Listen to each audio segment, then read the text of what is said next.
should probably heal. I mean, yes. That does help.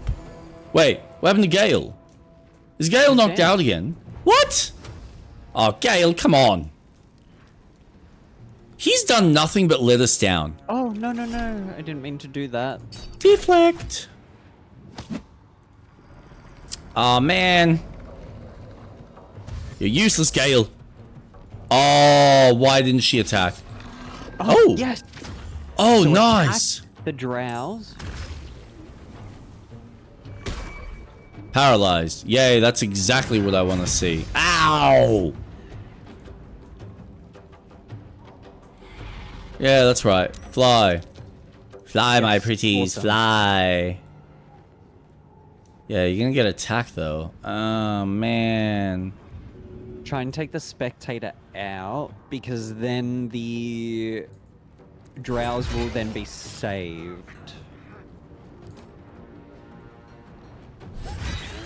Nice. I'm doing something to this damn thing, so fuck yeah.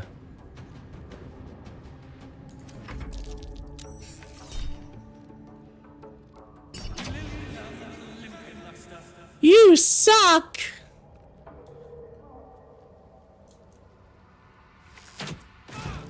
Ah!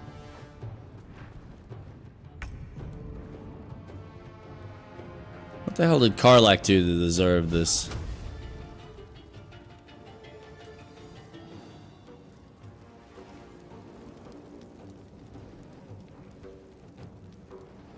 I'm actually impressed. We got like half of its health down, so we're doing something right.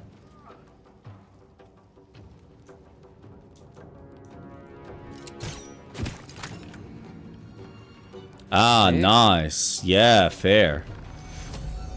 And then I'm gonna cast healing on myself. Good call.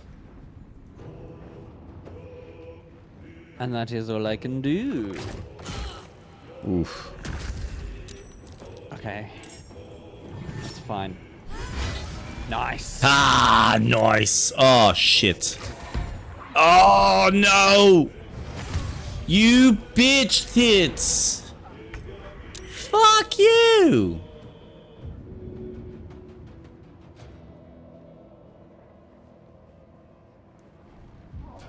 Alright, fucking hell. I need that. Can you push Isway or anything? Just need more people on our side. I'm just wondering, yeah, I'm kind of...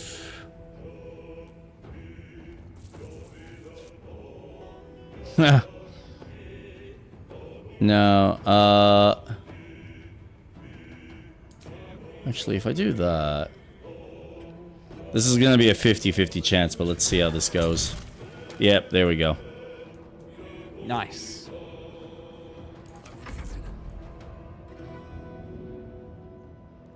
Not enough resources, that's fine. If I can heal, though.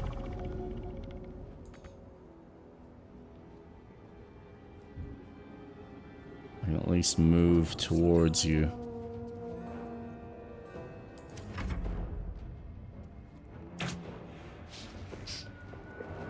Fine. That's fine.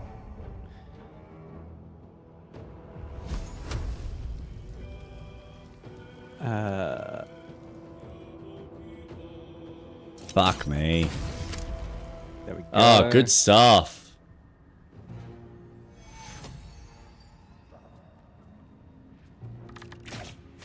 Awesome. Yes. The more we have on our side, the better. Yep. Ooh. Ah! I was afraid about that.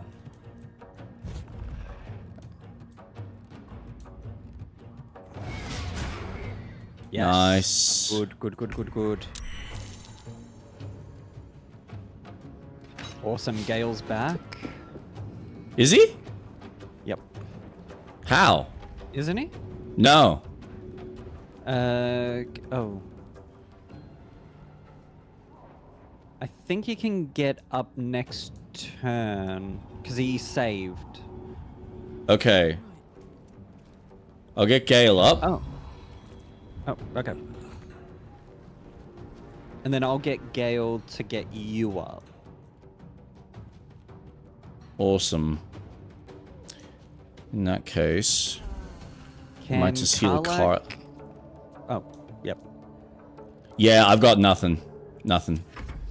I'm better off healing. Just doesn't need to make death saves is all.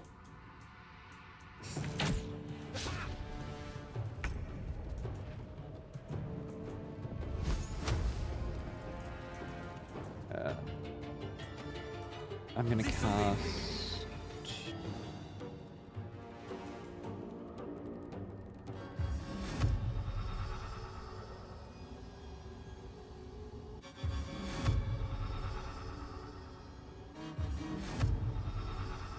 I have no idea what you're doing.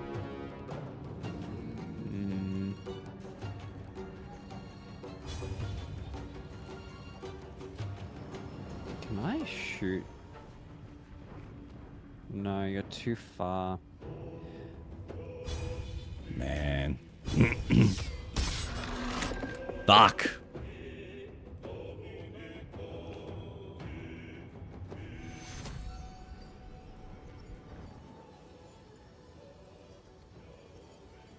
Can I heal you from here? I mean, I would try healing your other... There we go. Oh, nice. Because if I can get you up, that's better. Yeah, no, that's fair. Ooh. Please don't. Yep. And me. Nice. Okay. Okay, what can I do? What can I do?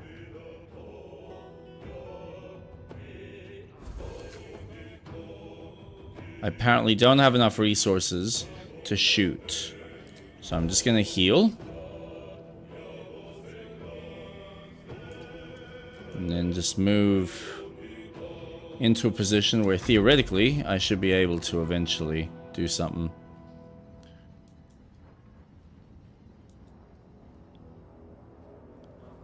To heal you need a roll a 20 on death save.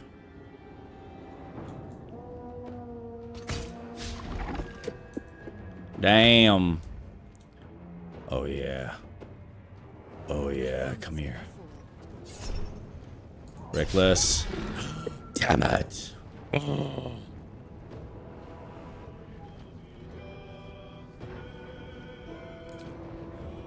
Bucket. Nice. Come on, we're right there. Oh my god, yes. Yes. That's fine. Oh. Stupid. Yeah, I know. It's all good. I am going to... Oh, I cannot do anything.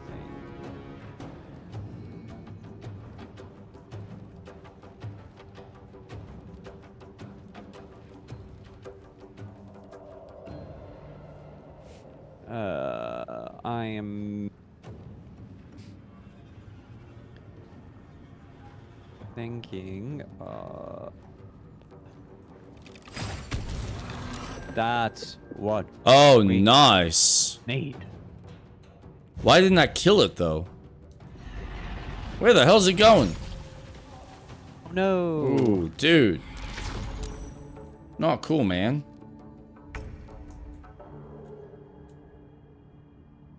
Alright. Hit you. Awesome.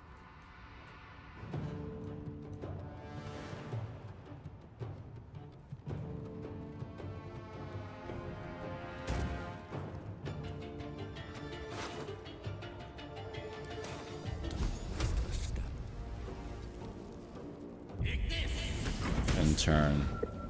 Come on, Gale. I mean, I have no advantage here, so this is...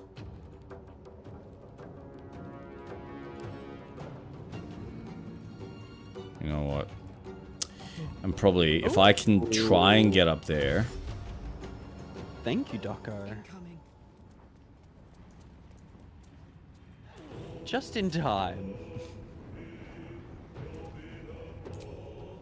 Welcome, everyone. Yes! Fuck yeah! Ah.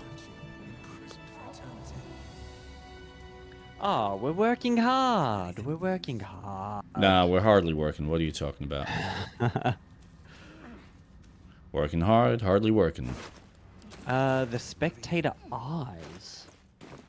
Ooh. Okay, so now, here's what I need to do. I need to move. Ray of Fear, level 3 necromancy spell. Wounding Ray, level 3 necromancy spell.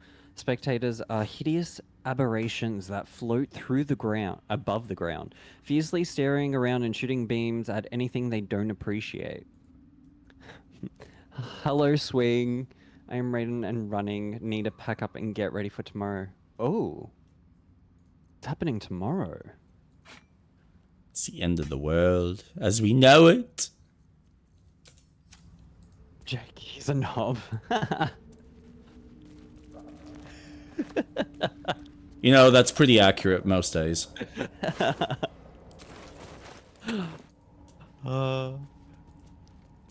Just a big fat knob. Oh. Flesh once more. Love you, buddy. Love you too, Doco. So much. Don't ever change.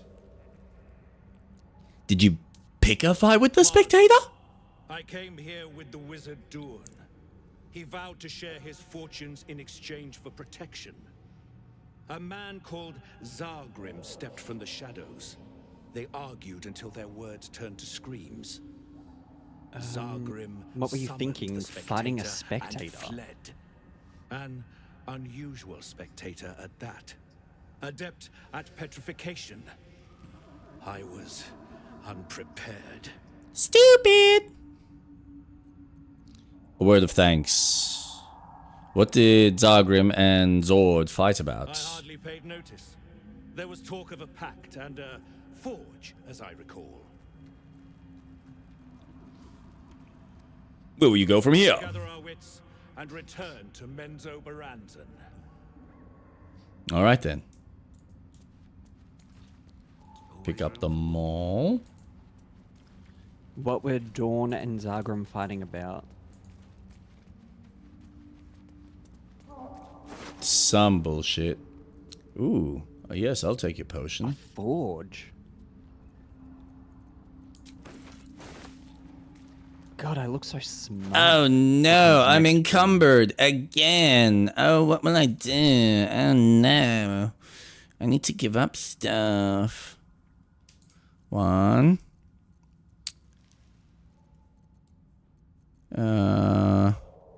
2, 3, 4, Ooh. 5. Memory shard. 6. Time for a swim. Oh my god, speaking of. 7. Did you hear that? Oh, I'm gonna blow up. Yay, good I knew job. that was gonna happen. Did you hear that they're doing a DLC update to Expedition 33? Yes, with another area and some bosses. I'm kind of like I need to go back to that game. I have been putting it off for ages, but I just haven't had the mental bandwidth to actually spend time on it as much as I want to and it requires. But it's something I definitely want to go back to. The last thing I've done is stand in front of the super uber hard boss. Yeah, okay. See, I haven't even got that far. I've still got so many other things I need to fucking concern myself about in that game that a lot of that stuff is just way beyond me. A soap Let bar. the elements converge. A sponge. By the way, did you want to save? Before we, continue this journey into the abyss. Tis a good idea. Yeah, I thought so. I thought you might appreciate it, yeah. You know how you saved, right? Yeah. Yeah, could you reload that? Sorry. Nah. Please, I don't know what I was thinking. Please, just load. Just load. I swear, I won't do it again. No, I don't need you playing music. I need you to load. There you go. Oh, but that's not enough. That's not enough. Did you see how much damage that fucking thing did? It was bullshit. It's fucking bullshit. Are you seriously not loading? Oh, you're a cunt. Oh, you... Oh! You did that on purpose. Can I just say the game auto-saved just then, and that was perfect timing. Fuck you. Perfect timing. Fuck you. Alright, just... Oh! Okay, what was that? What was that? Seriously? The orange mushrooms. Where? Oh my God. What? Oh my god, oh my god, oh my god. Oh my dude. Okay. How much punishment do I seriously need to take? Oh god. And now Carla's now fucked herself. What is going on? There's a safe way. There's a safe way. Yeah, clearly. Not a safe way because they don't exist anymore. Yeah, this way, this way. Oh my Jump god. To me. Jump to my I had arm. no intention of even going in that direction, and now and look, it's still exploding. Reload the save. This is bullshit. This is absolute bullshit. Can you? No, you can't. We're fucked. I'll save. You're a dick. I love it. Don't you ever change, buddy.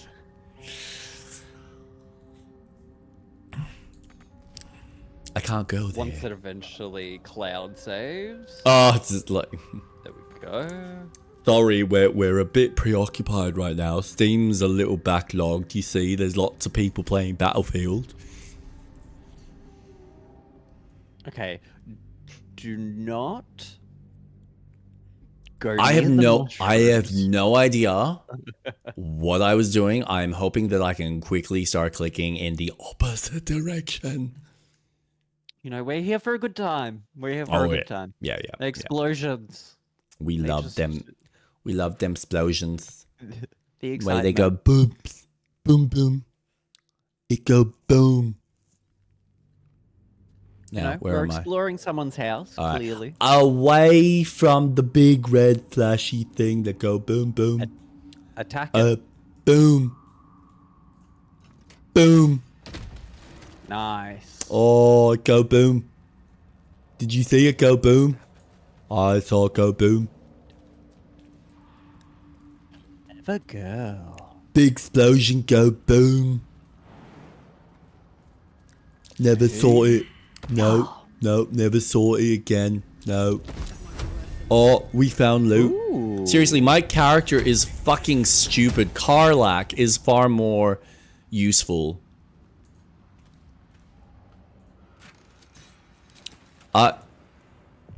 Yeah. Okay, I'm gonna move out the way. No. There is a vent. Oh, Karlak. Quiet. Can you be a deer? And, or do we want to save that? Maybe that might be useful for something later. Perhaps. Disconnect.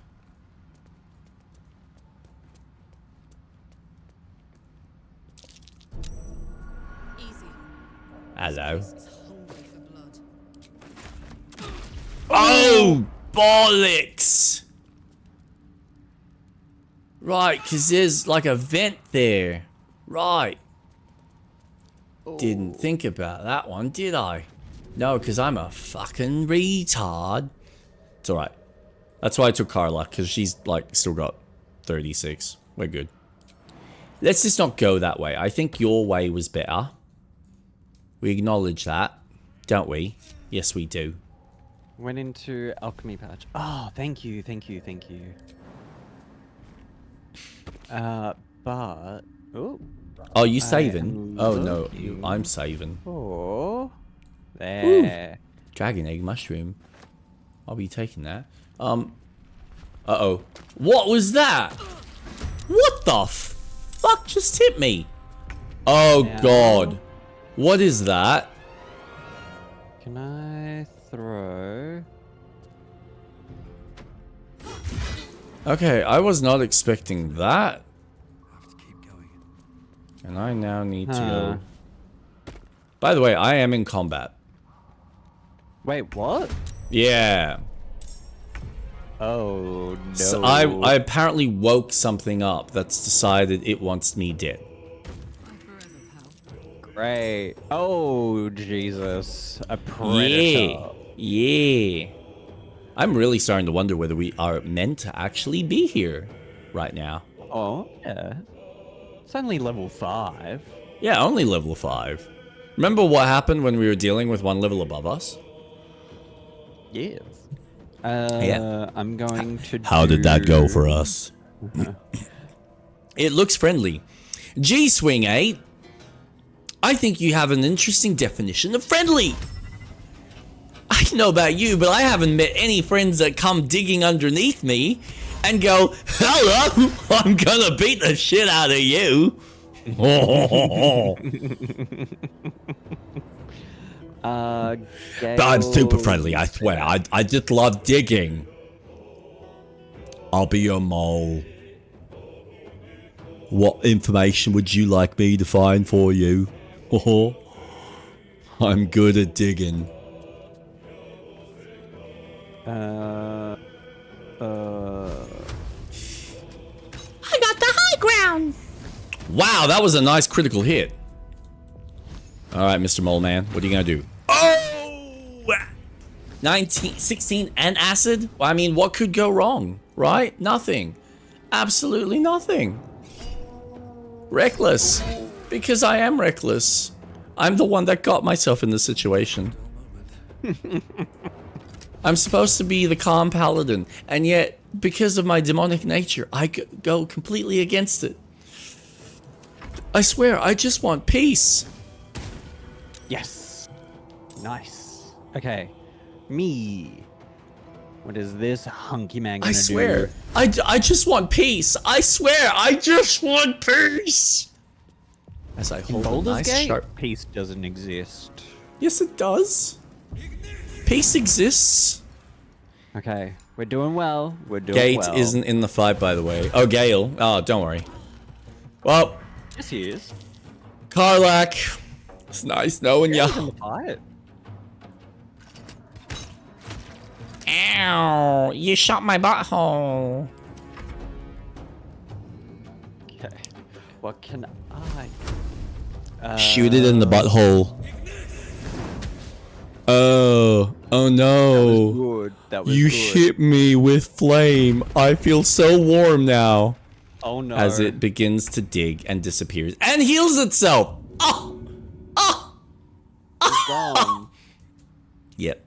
We didn't kill it in time. So now I gotta save Karlach. I think we're gonna have to, Nope. Oh, trust me, we're gonna.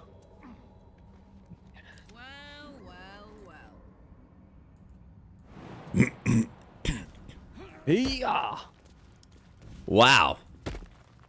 So, was that one of those combat encounters where the only way to defeat that is to, sneak through?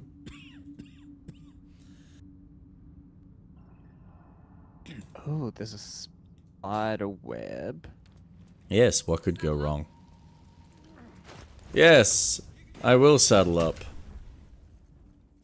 Also, I will also split my potion collection with you, Carla. Well, considering she needs it now that she's basically dead. But what I'm also going to do is split a couple of those. Give them to Carla. I think it went pretty well. Oh, you think? I think it went splendidly. Like you said, he was pretty friendly. Came in, gave us a toss. I It went on we its merry way. can't- We can't upset the inhabitants of this world.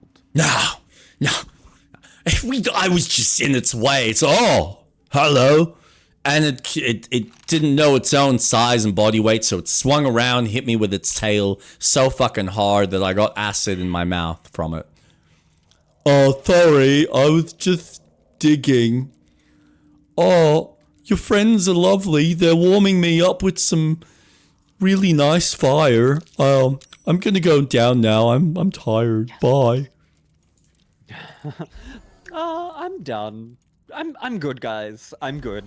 I'll see you later. My wife's calling me. I mean, you could have all died. That's true, we could have. All things considered. Okay. Where is it? Gee, I think I could be dying right now. No. Oh, you have Dark raided Mother, this place. Weaver of Destiny, offer us a blessing to slay your foes. May they be strangled by the threads of fate and dyed red in your image. Lolth be praised. I like to be praised.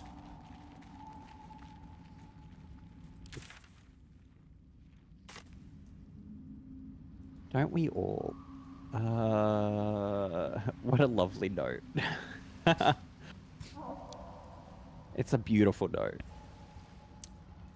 I feel like I should Everyone- wait for you. Oh my god, this place is massive. I feel like everyone in Baldur's Gate is so positive. There's a lot of optimism Yep. in this world. Well, they gotta give you Oh, something because obviously they beat you over the head with the dice rolls. All right, on educating the faithful. An excerpt from a lengthy speech by Grand Matron Tarry, first delivered in Menzo Berenzon and recorded by a Seldarin spy. Praise be to Lolth, mother of all drow. Her web binds us, body and soul, and strangles the unworthy before they can draw breath. Those who stand before me have proven their worth. You shall educate all new convents to Lolth's laws, using any means necessary. Many of them fear the goddess, as they should, but their faith is not yet true.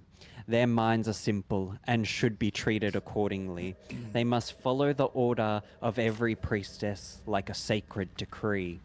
They must never they may never cover their eyes and insult Lolth's gift. They must honor the house of the raised, for them from their pathetic, treasonous origins. They must keep our secrets upon pain of death, ensure that death is public, should the time ever come. Lolth smiles on those who are creative in matters of torture. Oh.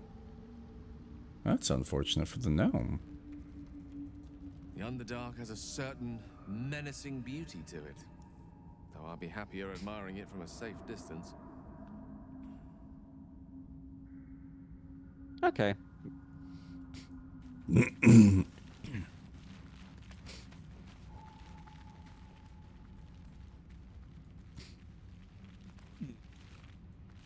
Just gonna do this. I was gonna suggest maybe making a separate save, but yeah, I mean, that's fine. I can It's do fine. a separate Oh, save. it's New probably already. save. Oh, I can name these.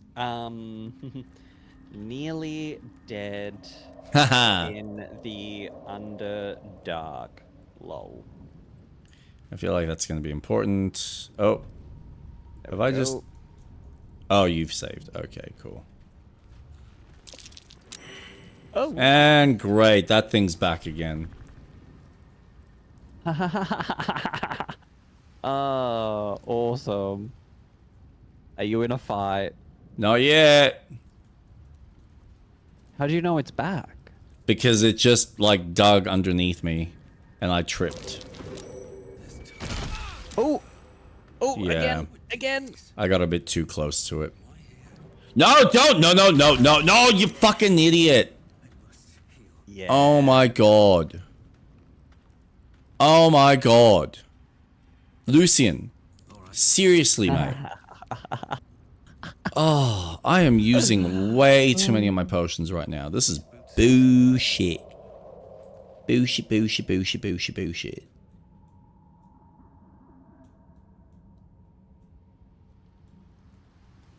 Let's head on down. See, there is a body there, and I want to see it, but something tells me that's a bad idea.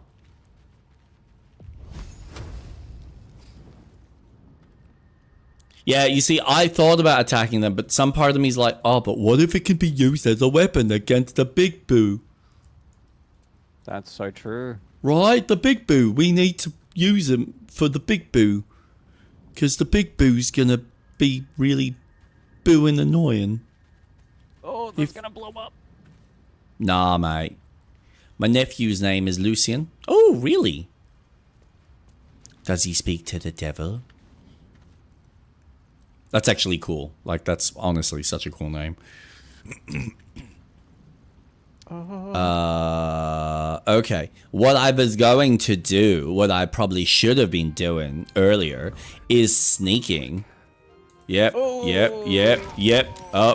Nope.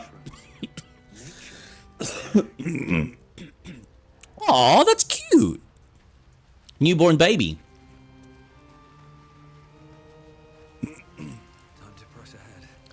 Well, look, I'm already dead, so fuck it. Take it. Let's see what this journal's about. By the way, congratulations to the newborn.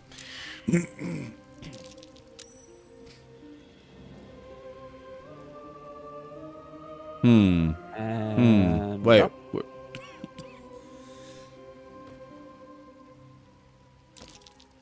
Oh my god, there's... Alright, what's this say? One favorite, one faithful servant. Oh, one favorite, one faithful servant. That is all I summoned. No more and no less than malice. Do undone ever had, or indeed the mother of lust herself. The Yoklol was quite a sight in all its forms. I'd read of its foul odor, but I found it intoxicating like a rose water, so it smashed a few artifacts, hissed at a master. The archmage should have revered me for such a conjuring. Instead, he threatened to curse me to make me a drider. Yet my time will come soon. I will return to Menzer Beranzen and sorcerer. Then the archmage will worship me. I will be served? What did you do? I made it to the top, and there's a a mushroom circle, and I'm very tempted. Do it. I mean, look how many times I fucked up. What could go wrong? You the story of Darth Plagueis. Oh, oh my god! What am I doing? Double dare you. Can't tell me twice. Portal? Oh. It's a portal. Hello. Oh. Oh. I spotted something. Me things you did too, Gale. Oh my god. Shut up. Another illusion. Is anything real down here?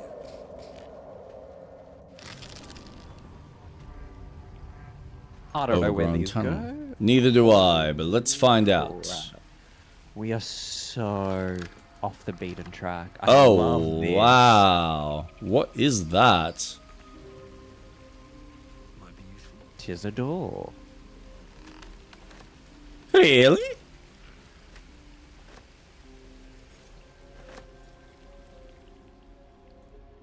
Let me brighten the mood up. I know what this is. But she be dead. This is like another way through. Can we? Oh, I didn't mean to attack. I didn't mean to attack. I didn't mean. Well, to you can't attack. really Or did talk to I? it because it's like. I can't lockpick. We just can't interact with this anymore.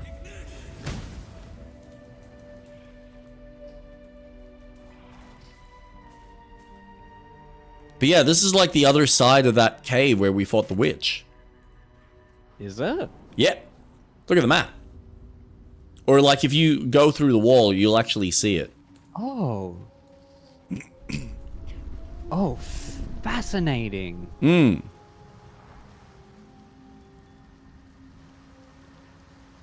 Well. So we totally could have like gone and found this witch from a completely different angle. Or come to this area a completely different way. Yeah. Lucky we didn't, because we would have Oh been shit. I didn't realize that was going to use up my health that way. That's a bit shit. Oh, why didn't you use the magic mushroom circle? To get back down? Oh, I didn't even think about that. Well, I feel sheepish. Genie, I wish to be a prince.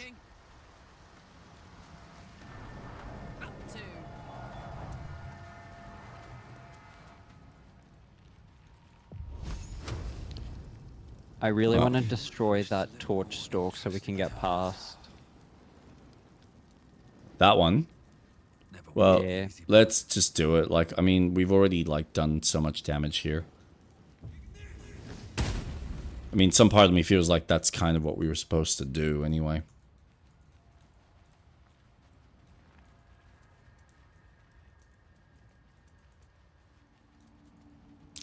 Scorched ground.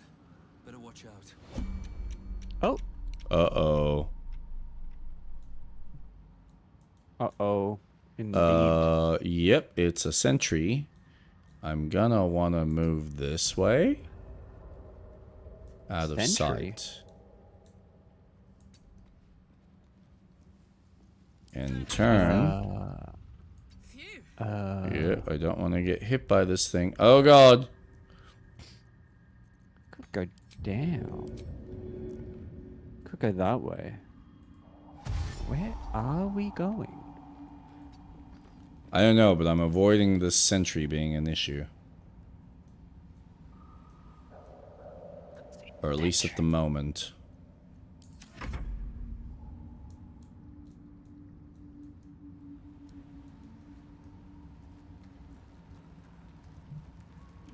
I don't know.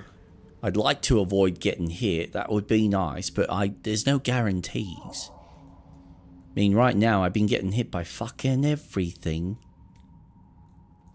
It's kind of a joke, really, but you know, shit happens. Gale, my sweet, sweet prince. So if I hold on, what's no there? Can't fucking shoot for shit. Okay, you are weak to lightning. Good to know. Good to know. No armor.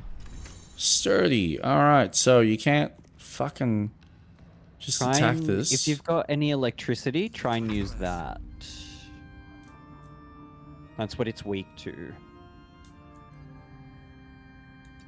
Which I don't think I do. Ah, shit. Ooh, ice. Ooh, good to know. Alright. If I do dash... How do you know it's weak to ice, though?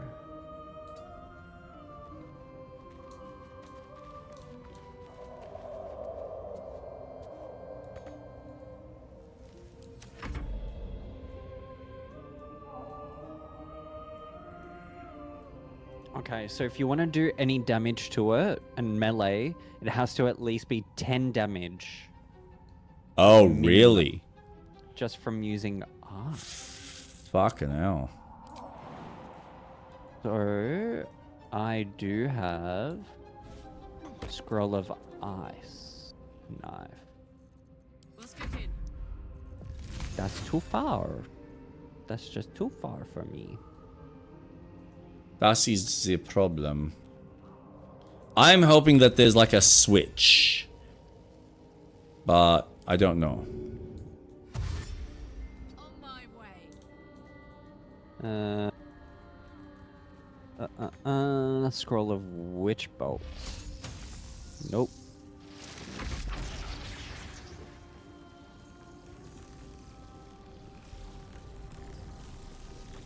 Call forth a blast of lightning that hits all creatures in the line of eruption.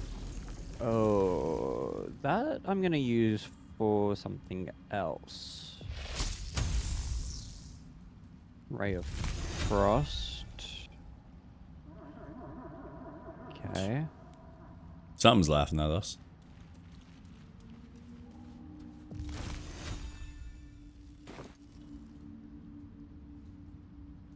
Oh! This will be fun. Oh no! Oh no! Alright. Does that see me?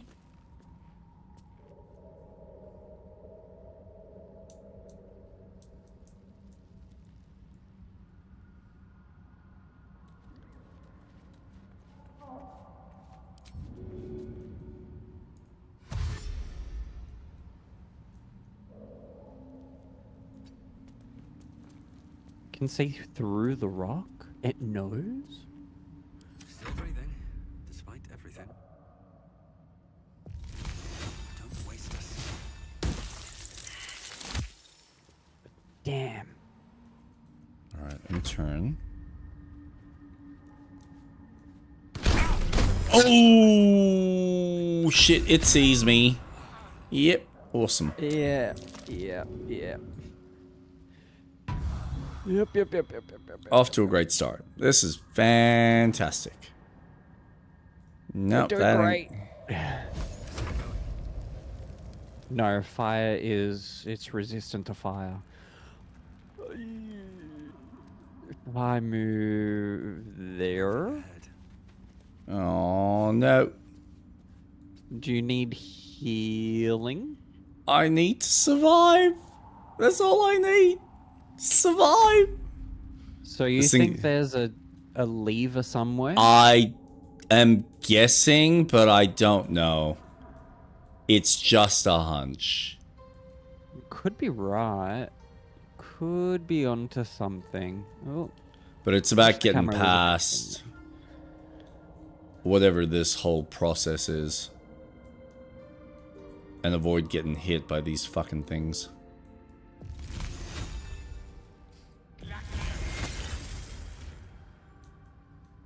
Damn. Yeah. That's what my bow did. Yep. Alright, so he's dead. Oof. Oof, oof, oof, oof, oof, oof. Alright, I want to see. How far up can you get? Come on, Gale. Okay. Might have to use Witch Bolt.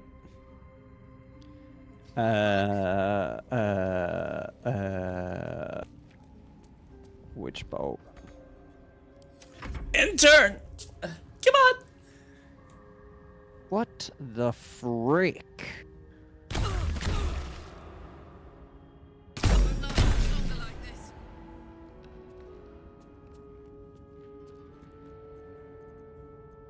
We're all doing well.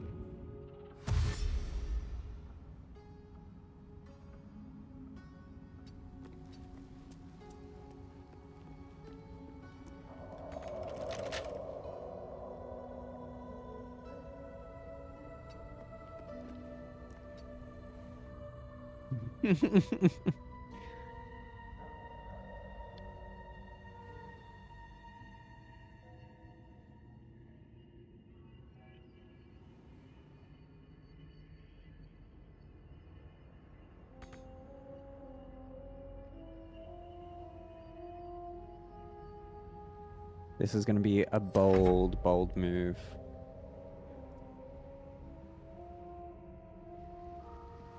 I'm just gonna sneak by. I'm gonna try.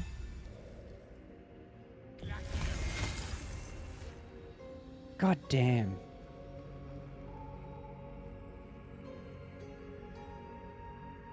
Oh no, Gale.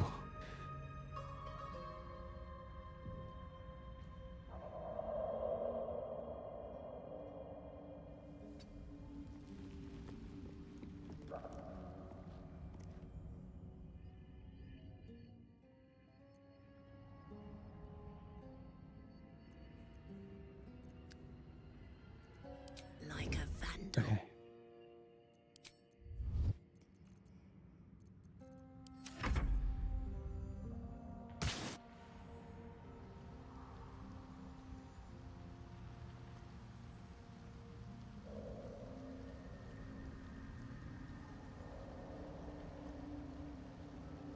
I can bring him back. Okay.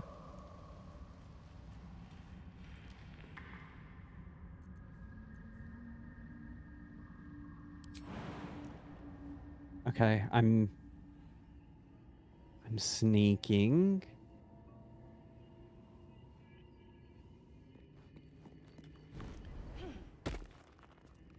Not gonna be able to.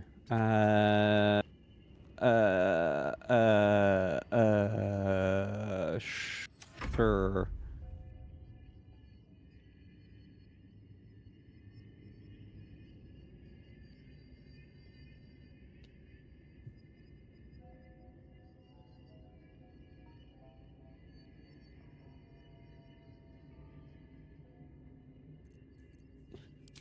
What is Karlak? What are you doing as Karlak?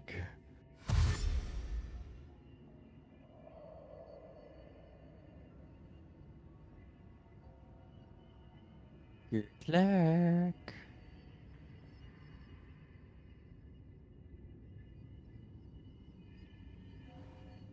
Time is fleeting. Madness takes hold. Oh, that's what it is.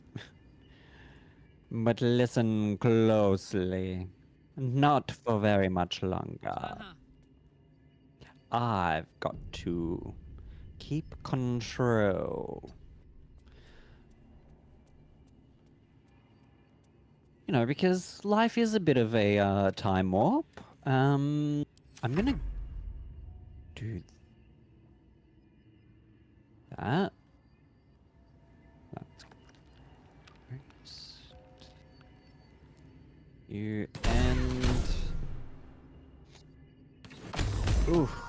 Oh, everyone's dying. It's not weak, but takes normal ice damage. Don't be alarmed, but I'm back. If I...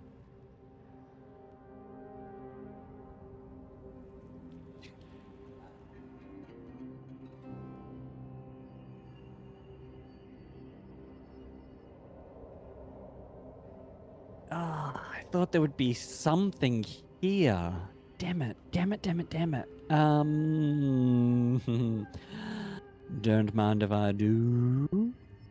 DC 15, come on. Come on. Yes. Oh, shit. No, there we go. I am muted. Thank you.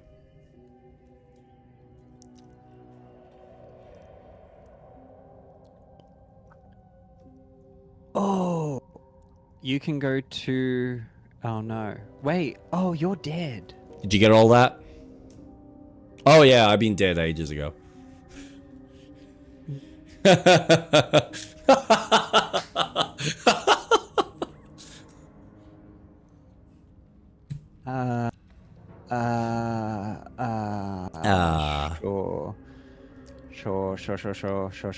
Sure. Yep. I'm gonna shove that thermos up your ass in a minute. Hammer, bronze ingot. Letter to Year. Tasty coffee. Dearest Year, I don't know if you're coming back. if you'll ever read this I'm never message, coming back. But if you do come back, could you wait for me? I'll only be gone a few 10 days. But the thought of coming back to this empty tower with nothing but banana to fill these halls, I don't know how much longer I can take this. I miss you. I miss you so much. I can't shake the thought of how different things might have been if only I've been less stubborn, working on your lightning into inventions by magic, eating together, laughing at your stupid puns. I added an extra few stupids. Waking up next to you, despite everything, I still love you. So please, if you read this, can you wait? I'll Never. be back. I won't be long. Forever yours, Lenore. A few sentences, a pen below, in a different hand. I waited until Tarzak. I'll always wait for you. But you didn't come. That's what she said. Yeah, I bet. There was a man called for pubic. I was gonna say pubic. Public nudity. I should learn. I know. When the cops arrived, he was completely clothed. When they dismissed him, he started stripping. When they booked him, they did an X-ray to confirm he had nothing on him. The X-ray showed a thermos up his ass, one slightly bigger than your thermos. He's heavily contemplating.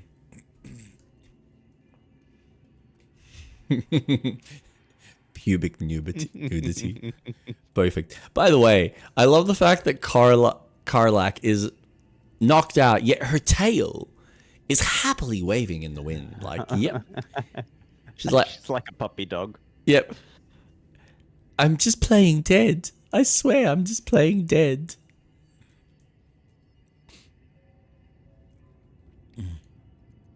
So is sneaking working? Yep. Right, so you gotta sneak.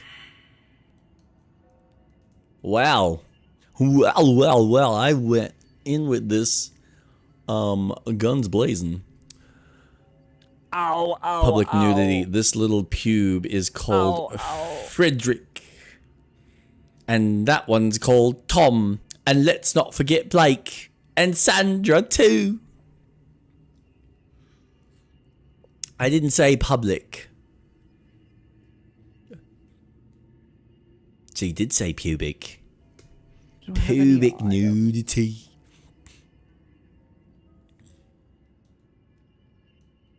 And my head went that way and my legs went that way. Oh, look at the mushrooms. Oh, they look tasty. Oh, that's alright. I mean, we're already dead, so what does it matter? I love how you're still trying with the fire. You never know. Yeah. Environmental damage sucks. Where's Impulse? The motherfucker. Where is he? Where is he? Oh, we have left. a bit to redo. Oh, that's alright. I'm fine with redoing anything. I mean, look, let's see where we are. Fuck. I miss him already. No, we love Impulsive.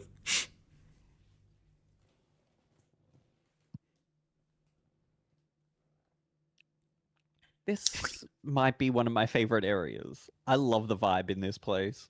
Is it because it's very fuck you and Tomb Raider-esque? Oh, it's screaming Tomb Raider. All right. Where are we currently? How far? Oh, we're here. So not Oh, too yeah, far. this works for me. All right, let's leave it because I'm afraid to move from here and because it is getting late. It is technically 12. Aww. I know. We can continue this next week. Ooh, cliffhanger. Yeah, right. I mean, look, to be fair, some part of me feels like we should go back up and deal with the Goblin affair first before exploring here. But if you want to continue, there seems to be a shit ton. Like, there's this whole other pirate village that we can technically just go down to. Yes. So there's multiple areas of entry and attack, so it might be worth venturing. That part of you sucks. Push on. Sweetheart, you don't have to worry about a child tomorrow. I agree. Let's push on. I'm quitting. All right? You're all very, very disrespectful. You mean. You finally threw the kid out the window. Man, some nights, if only. Maybe I'd like to shove this thermos up her ass and let's see how she likes it. Oh my god. I mean, I could say up her no, we won't say that. That's a bit mean. Not that I wasn't already.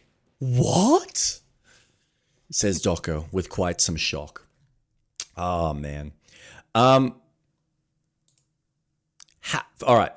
First off, let me just stop that recording and change this screen.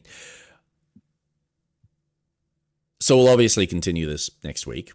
Have you finished Final Fantasy, or you've just opened everything up, haven't you?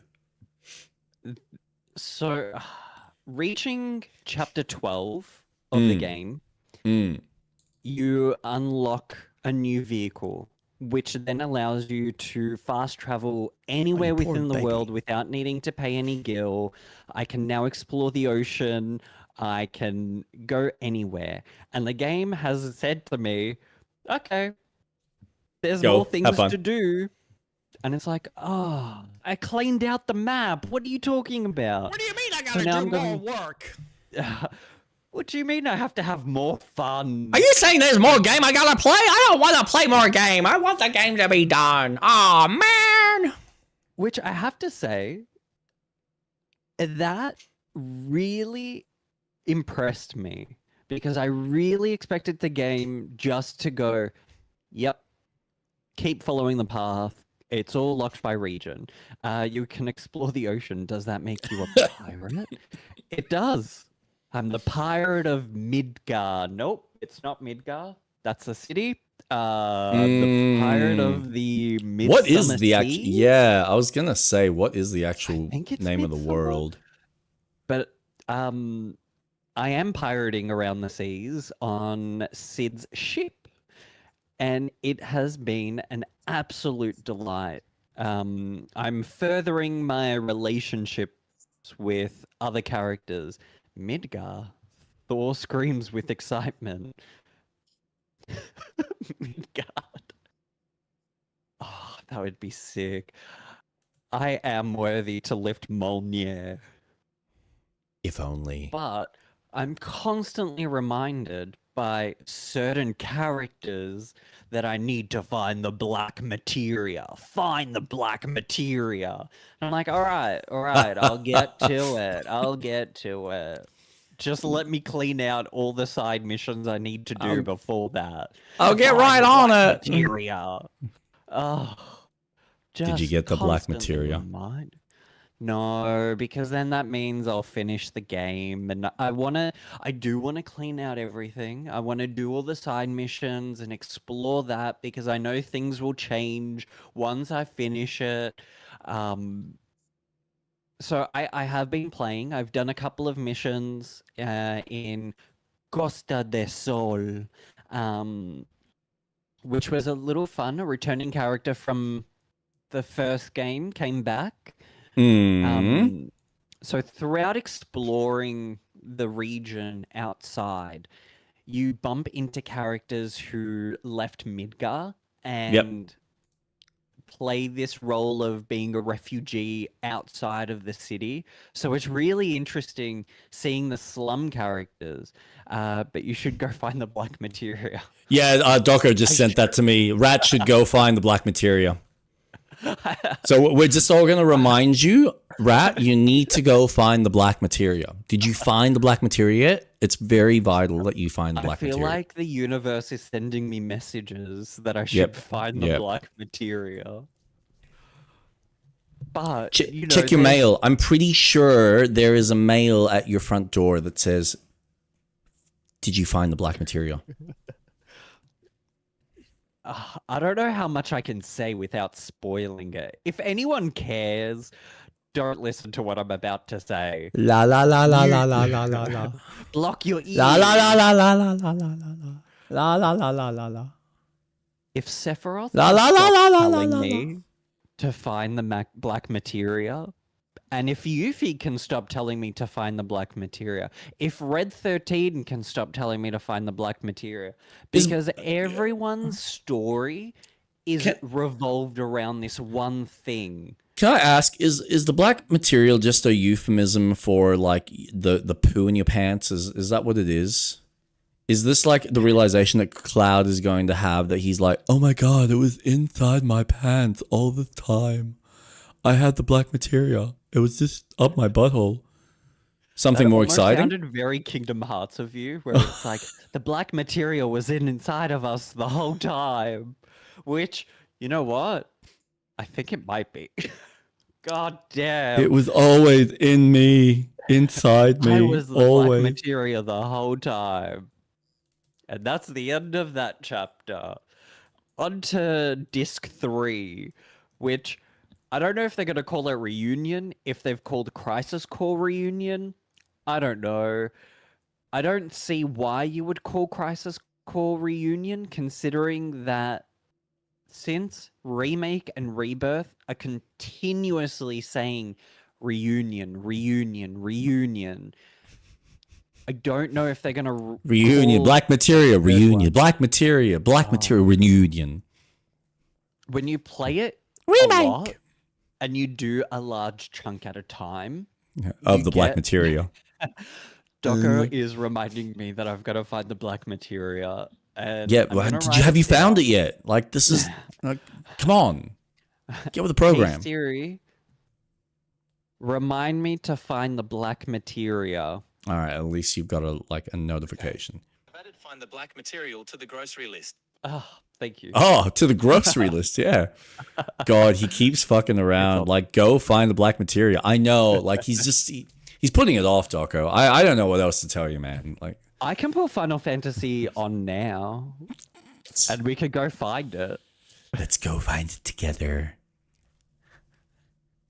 But do it's the really gun good. drop brain. Awesome. It's really fun, and I am constantly reminded that Kingdom Hearts 4 should have developed this team mechanic that is that in whole Rebirth, that dynamic with the Sora and Donald can do a magic-based attack. Sora and Goofy can do a swinging attack with the shield. I mean, we've got hints of it throughout the predecessor games where you had the Trinity attacks, the team attacks, Lorenas. where you would have to action things. But get good. And if you don't find the black materia, you must delete your save. No! and then restart the whole game again. New game plus, though. 92 hours in this game. Is that all? Start again. Jesus I will Christ. You know that just hearing you say that scares the shit out of me of even attempting to play this fucking game. Because I know how good it is, but I do not want to go through that length of a fucking, like, Jesus Christ. That's nuts. It is incredibly large. Yeah. 92 hours. That's under 4 days. And that still doesn't complete the campaign, and there's still a third game on the way. Like, fuck off, Square. Come on. That's absurd. But that's impressive. Because it's great. Will hold out until the third one, which will be the next big Square Enix game to come out. Because Kingdom Hearts isn't going to come out before Final Fantasy. That's bold. Theory. Okay. Well, no. Kingdom Hearts 4 is ways off. I guarantee. I feel like it's closer than. Really? Nah. No way. No way. Kingdom Hearts is at least another 3 or 4 years off. Final Fantasy 7 Part 3 will be either next year or the year after. What but we gives won't you have Kingdom Hearts before that. What gives you that feeling though? Because Final Fantasy is their big game. That's what they want to focus on. I just feel like they would surely be working on Kingdom Hearts as well, because I know that that's been in production. Oh, they are working on it. But by now, we would have seen at least the next Disney World to be featured. If what the teaser trailer showed is anything to go by, Star Wars was announced. But what other worlds is there? We've got confirmation that Hercules is returning because of the secret ending in the Rhythm game, where Donald and Goofy go to the underworld to talk to Hades to get to our reality. Gosh, deep dive. What do you want to know? I can tell you anything. I don't think Square Enix is going to focus their marketing on two big games, because then it will divert a lot. I think they're going to focus on Final Fantasy as their main project. With that depends on how they. Yep, go on. We are yet to get any information about the next Dragon Quest game, which we know is being developed. Yep. They're re-releasing the old Dragon Quest games, but they're not focusing on the next big title entries. So I don't think we're going to get these games until after Part 3 is at least out. See, I still feel like I know the next Final Fantasy is still way off from what, like, it's progressing 17? Well, but that's but I feel like considering not 17. God, I haven't even seen any announcement for 17. That feels like that's way off. No, I feel like the continuation for 7 is still way off. I feel like Kingdom Hearts is probably closer than we want to give it than we want to assume. That would be impressive if they get the next part of 7 out before before Kingdom Hearts. That tells me I'm just gonna say Kingdom Hearts came out in 2002. Kingdom Hearts 2 came out in 2005. I'm not going to count the side games, even though they're fantastic. From 2 to 3, 2019. From 2005. Mind you, there was 7 games that came out in between, including the mobile games. From Kingdom Hearts 3 being out in 2019 to now, we've already passed 5 years of development. We know that they're using Unreal Engine. We know that they've got a lot of the game down at this point, but I think they've slowed development because I think a lot of the focus for Nomura is on Final Fantasy VII. You reckon he's just trying to get it done so he can move on to the next? I think it's... Well, yeah. I think he's been contracted to work on Part 3 primarily, or the remakes as the focal point, and Kingdom Hearts is put to the side with a smaller team. I would imagine, in my head, they've got at least, because 4 is going to have less worlds, but they're bigger, similar to how 3 did it. I think there's even less worlds, if I'm mistaken.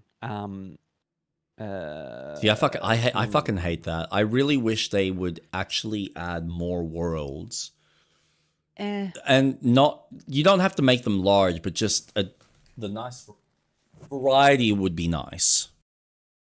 I would rather, in all honesty, I would rather how they approached 1 and 2, or primarily 2, where you went to a world, you did it, reached the halfway point, and then it made you go back and revisit the worlds to experience the part 2 of that. I want Okay. that. I don't want to experience the whole game one time. I Yeah. want to go through the game, finish a world, and then later in the game, it's like, oh no, this bad person has gone back to this world. We need to go back, Floating wherever arm. it may be.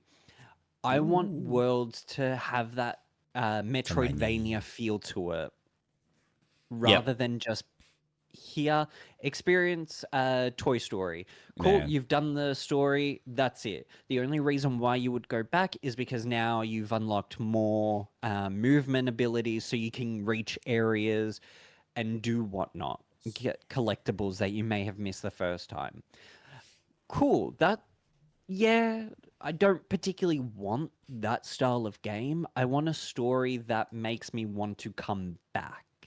I want story beats that say, hey, I don't know who the bad guy is. The darkness has taken over Star Wars, so now Darth Vader is stronger. Oh no, let's go back.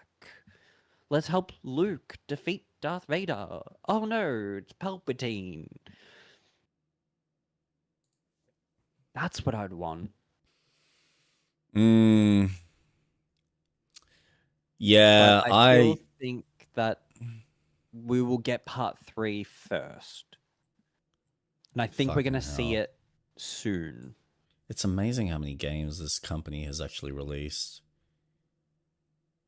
Yeah, you see, based on their trajectory, Somehow Palpatine returned, the most stupid Killer. thing. They've Tell got us how he Killer returned. in Dragon Quest With the magic 12 of retcon.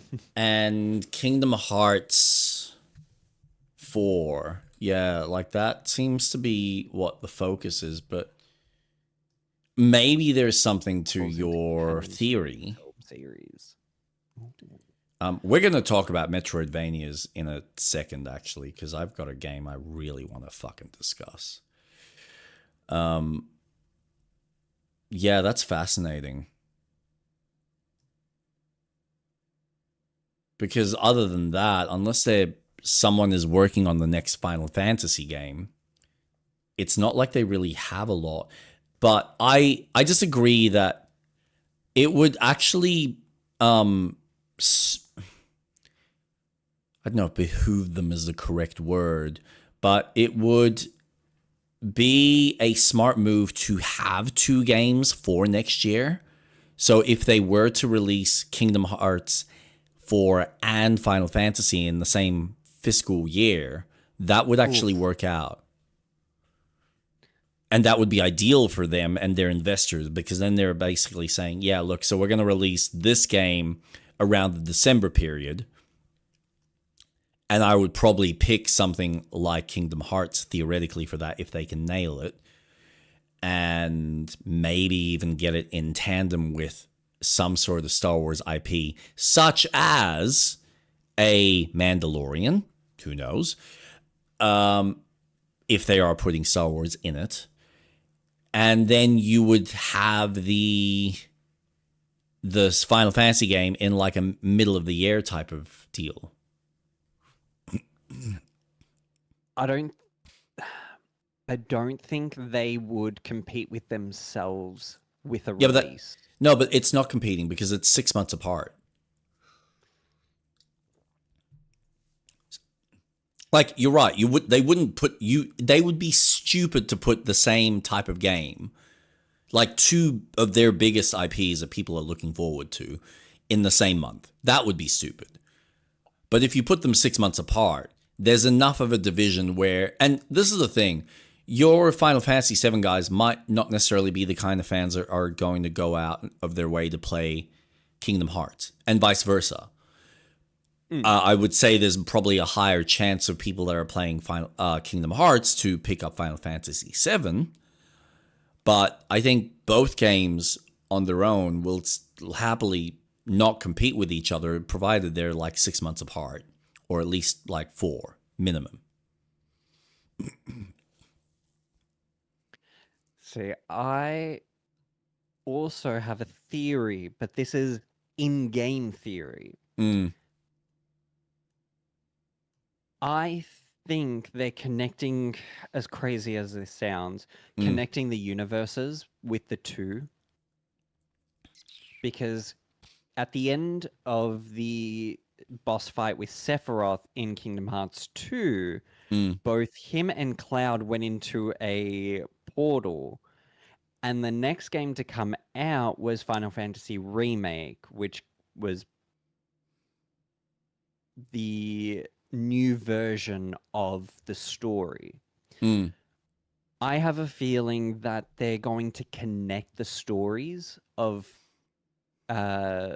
7 and Kingdom Hearts in a real meta way.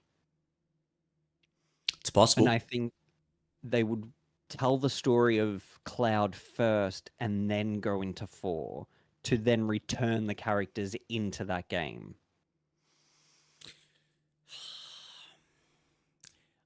I don't believe that, but I can see them maybe hinting at it. But I could be wrong. Like that maybe, I mean, is it Nomura? Is that the one that's basically leading the charge? Yeah, so considering he's... Novels is the decaying clone of Palpatine that the original spirit of Palpatine inhabited. Yeah. Oh man, just anything. I'm sorry. Just let them. He's fucking dead. That was the whole point of 6. Anyway. Well, not according to Kathleen Kennedy and her wonderful team at the... Man, I said something today. I think I just hate Disney. I officially hate this version of Disney. I fucking despise them. I'm just so... Agreed. So disappointed. I was watching a video... Iger really ruined a lot of what Disney was. I was watching... Okay, I want to see the new Tron Ares. And for multiple reasons. I want to see it. But I was watching a video of a guy breaking down Tron Legacy and how it's the most underrated film for its time, and there's like this cult following. And I'm like, yeah, because it was a fucking brilliant film. And apparently it did really well. Like, it obviously didn't go gangbusters, but it made a profit. Clearly not enough for Disney to justify making a sequel. And in my head, I'm like, you should have made the sequel because you would have probably pulled in more people for the sequel with how much was already committed. Like, you just fucking commit. It's not like, and just don't increase the budget. See if you can get it even close or under budget because you've already got the ground, like the foundation, the groundwork, and just work with whatever the budget is now. But no, they didn't do it back in the day, and so they fucked themselves, and then they obviously just decided, oh, well, let's just fucking create this whole new story as a tangential thing to the original saga. But I don't know any of the reference points, if they even make any reference points to the original material. So for me, like, apparently it's supposed to work in tandem, but it's not. Who the fuck knows? But it just annoys me with the way Disney's just been treating fucking everything. I'm just like, you know what? Yeah. I'm fucking done. I have lost any love for Disney because it's no longer about the journey and the fun and like the storytelling. It's just about the product. Yep. And that is one thing that, even though Disney himself had the perfect balance, he understood that, yes, it is about providing a product because that's where we make our money. However, it should also be at the main focus should be the art itself. But, you know, the people running the show have no artistic merit. And I know that for a fact when I completely forgot about the fact that Disney himself voiced Mickey fucking Mouse.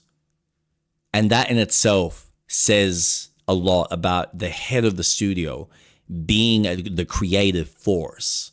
Like, he understood what it meant to be an artist, but also understood how to bring the most out of the business side of it.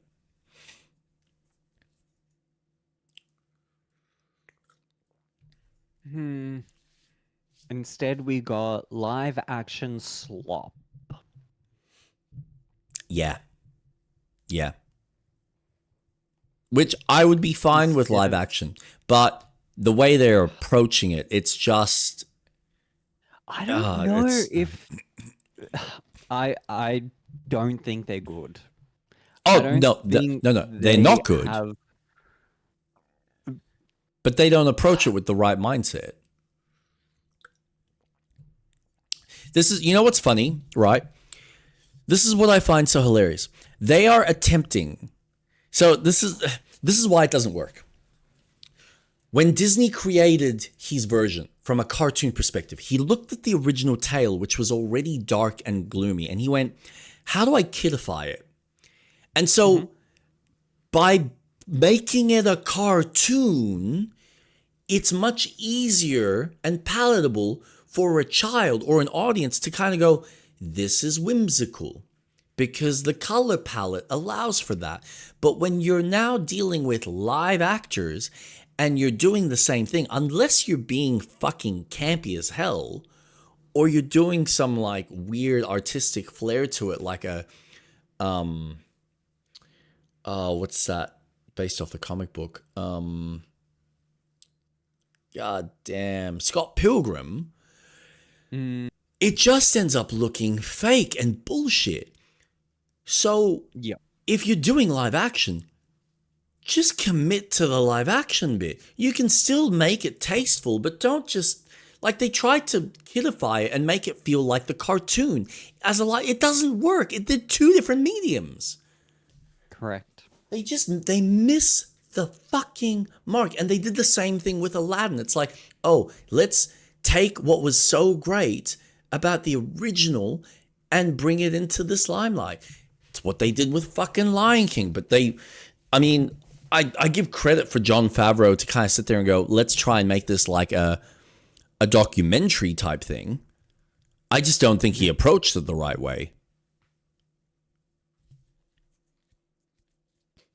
Like, I don't know if The Lion King was a really good choice of doing something like that, but it could work, but the approach to a lot of thank you, Impulsive. films, I will save my thoughts. Is just so F5 a miss. You can do live action and still have that creative charm. Disney have done live action films that captured so much of the magic. He's back. But the departure of having the hand-drawn animations, the move to CGI, and now everything's live action, we're getting... Not only did we get Moana, which was their 3D animation, we're already getting a live action version of it to go with the animation. I haven't even watched the sequel because I just don't care that much about it.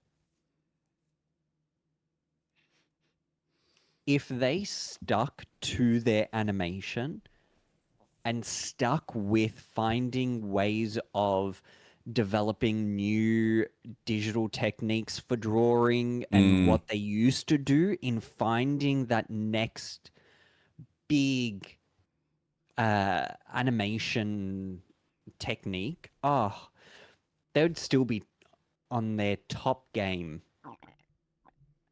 I don't think we would have had the move to let's try and make everything relatable because people like live action. We want to get adults.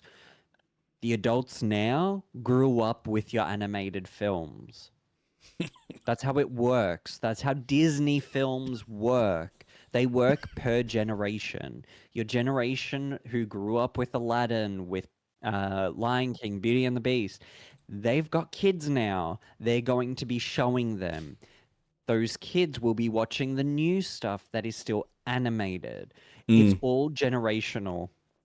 And they've just departed so far from it. And the purchase of Marvel, or whatever they could with the licenses, hence why they bought Fox, their whole move with Star Wars, that leave as live action.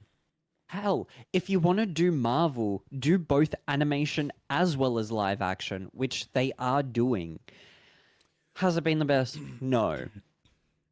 Can it work really effectively? 100%. Yeah. Yeah. Star Wars can stay as live action. Do both if you want. But Disney should, at its core, remain animated. Their powers of storytelling, using old material and making it family friendly was so powerful. Because Cinderella's a dark, dark tale. Same as Beauty and the Beast, same as Aladdin. Like, they're dark stories. They're cautionary tales. But once you add in that charm, sure, it's expensive to animate. Really expensive. Far more expensive than it is for live action. Sure, I get it. But you would still make money. You would still succeed. Because you've got so many other IPs that is bringing you money. So... And their streaming service sucks. Oh man, that's on another level. See, okay. This is what annoys me, because I will, man, where to begin? I will agree with you that like keeping the cartoons, keeping the animation style alive should be at the core of what they're doing. They have done live action. They've done plenty of live action stuff, but it's always been very original tales that they've, attempted to do this kind of stuff, which I think they should have been focusing on that, like telling new live action stories. But my thing is, if you're doing live action versions of your like original classic cartoons, like the fact that you had something like, what's it called? Fucking hell. Pirates of the Caribbean. Okay. Yep.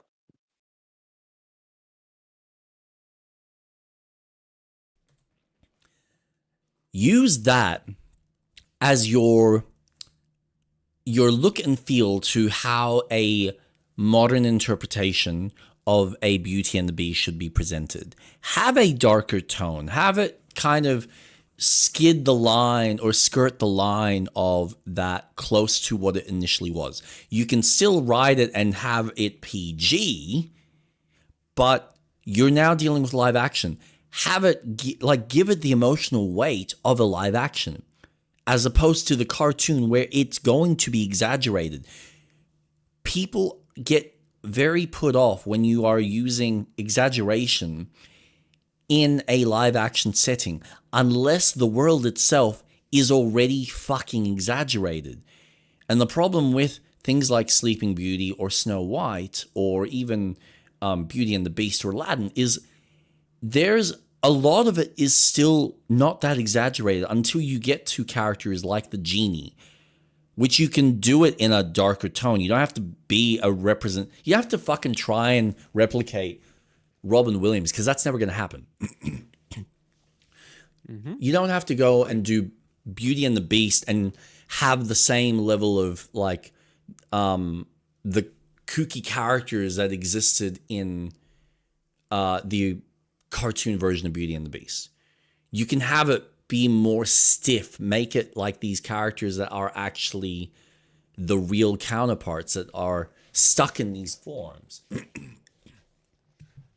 Or just restructure the story completely in a different kind of modern interpretation. Like there's just ways you could do it. And if you want to kidify it, do it with animation. And you've got 3D animation, so why not utilize that? Like I think that would have been a better kind of recreation than a lot of the live action slop that we've got.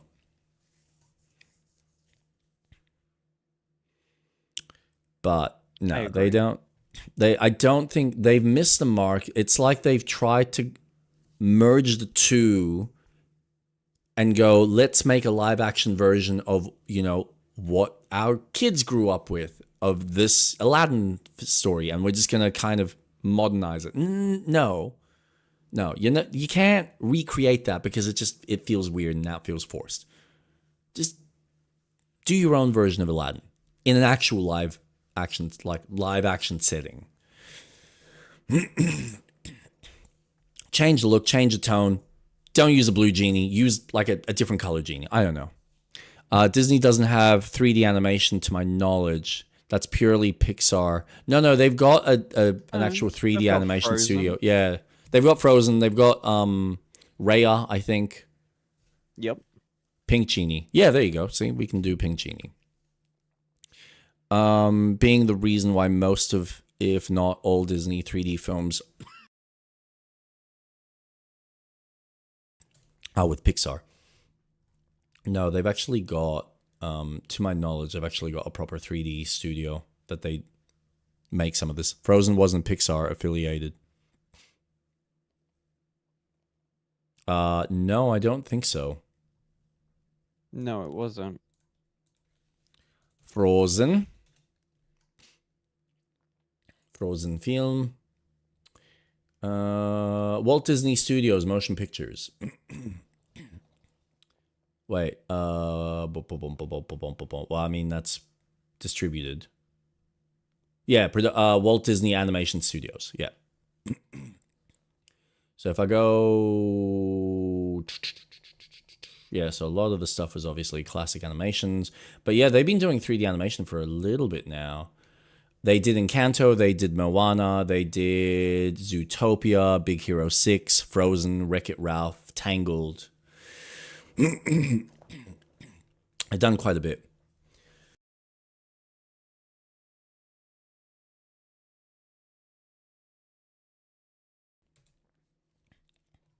So yeah, it's quite impressive. Like, and this is the thing: they're more than capable. Their animation studio is more than capable of doing really interesting. Please stop dying. I can't. I wish. I would love to. Maybe if you help me stick this cup up my butthole, it might help. Or down my throat. But yeah, it's like I digress. No, I will not. Okay, fine. Be like that. Doco. Just get good. I respect impulsives. I think I stand on the impulsive side here. You just need to get good, man. Just get good. Drink some water and get good, man. No, but like going back, I think I'm glad you're enjoying Final Fantasy. Fuck it. I need to get fucked emote. Okay. What's wrong with your emote? No, I'm glad you're enjoying Final Fantasy VII. It is an absolute treat. And I honestly feel so spoiled. Because that game is just so beefy. And I'm enjoying every second of it. Awesome. I love it. It really is just such a superb little, well, not little, but just a fun adventure.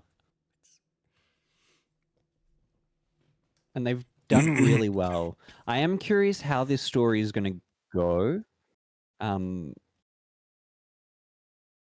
Because I know what the big secret reveal is. So I'm intrigued in how they're going to tell it, especially with the story changes that are clearly happening. But love. Not as good as other RPGs that have come out this year. I will say that... I mean, that depends on your personal taste, but yep. For me, Expedition 33, incredible. I think that is very much Game of the Year for me. It's amazing how much it does with so little. And I think that's what makes it work. Mm-hmm. It's just... That's the one thing I can appreciate about a game like Expedition 33 is it knows what it needs to be. It works within its confines and its budget, and it doesn't waste any more time. And like, this is why hearing that Final Fantasy, I will shove a balloon poodle up your ass in a minute. Okay, that'll be fun. I look forward to that. Ooh. No, when I hear 90 hours in a single game, and I know so much of it is related to those damn like mini games and shit. So I know you could easily skip so much of that and just be like, all right, I don't need to focus on that. It's unnecessary, other than it probably gives you some interesting gear or prizes or something else, cosmetics. I don't fucking know. But yeah, it's optional shit that you can just move on and focus on the story. But it's there. It's enticing you. It's no different than how much extra content most of the Yakuza games give you. But for the most part, they're inconsequential to the main kind of plot of the game and the main kind of progression. So, well, what do? Well, if you enjoy it, you engage with it. If you don't, okay, you just move on with the story and move on with your life until the game decides, all right, we're going to give you more. Which, again, is completely optional. But it's nice that they offer that. So from a value perspective, it's wonderful. But it's not necessarily... I'm not going to say it's value time, but it doesn't necessarily... like nothing that you do with some of that stuff, theoretically, I could be wrong, and you will happily correct me, and that's fine. But it feels like it doesn't necessarily serve the purpose of the main story. Maybe there might be some character development that's offered there that adds some extra something. The minigame? Yeah. Purely world building. Yep, cool. Okay. So there is some character development that happens through those minigames. Yep. Okay, cool. And so you do get benefits for your character. Yep. From it that as makes well. sense. Yep. Because, for example, you get SP, which is your skill tree. Mm-hmm. They're points that you get that will level up. You get access to the different team attacks if you want to level up specific, like MP regeneration, extra HP. You get volumes, which you used to collect differently within the first game. But in the second one, if you get rank 3 in a mini game or do a side mission for that party member, you get extra SP. So it is beneficial for you to do something like that. Because if you want to get a strong character or a strong synergy with your party, which you have a loadout of 3 potential teams, which I just learned you can quickly change between, which blew my mind because I thought I had to keep doing it in the menu. You don't. You can just do it on the go. Yeah. So if you want to, you see an enemy and you go, oh, okay, I know that a mage is going to be good in this one, so I'll have Aerith in my team. I want Barrett because I can see some flying enemies. I've got a loadout for them. I've got good synergy where Aerith and Barrett can do a specific attack and do that. Lucky I did that side mission to get their abilities to do it. It's really incentivizing to do a lot of the games. Yep. But you can skip them. You can finish the game without doing much. Yeah. You might just have a bit of a harder time, and it is then a stamina battle because you're trying to do stuff. Mind you, if you want to get the summons, you better be prepared. Even if you power them down, you need to have good synergy. You need to be ready that when this summon does their ultimate, they're going to knock you out. You're not going to survive. It's instant death. Oh, okay. So you start to then, as you progress the missions for the summons, you start learning just a bit more about, okay, my team synergy is really important. Maybe I should focus on doing the side missions to get what I need. Yeah. Oh, it's such a fun game. Talking about it just makes me want to play. Yeah. Well, the two that I've been playing, which one of them I started recently on stream on Wednesdays, which is Ghost of Yotei. I love this game, and I love it for its simplicity and the fact that the story is very focused, and I'm enjoying so far what I've engaged with. It's minor improvements on top of the first game. It's not like it's this revolutionary kind of upgrade of a system. It's minor little tweaks. It feels like there's a little bit more engagement in the world. So as you're kind of exploring it, you actually have encounters that will randomly pop up. There's one criticism I have, and it's more the fact that the game is like forward warning me about a mechanic that I'm going to have to engage with.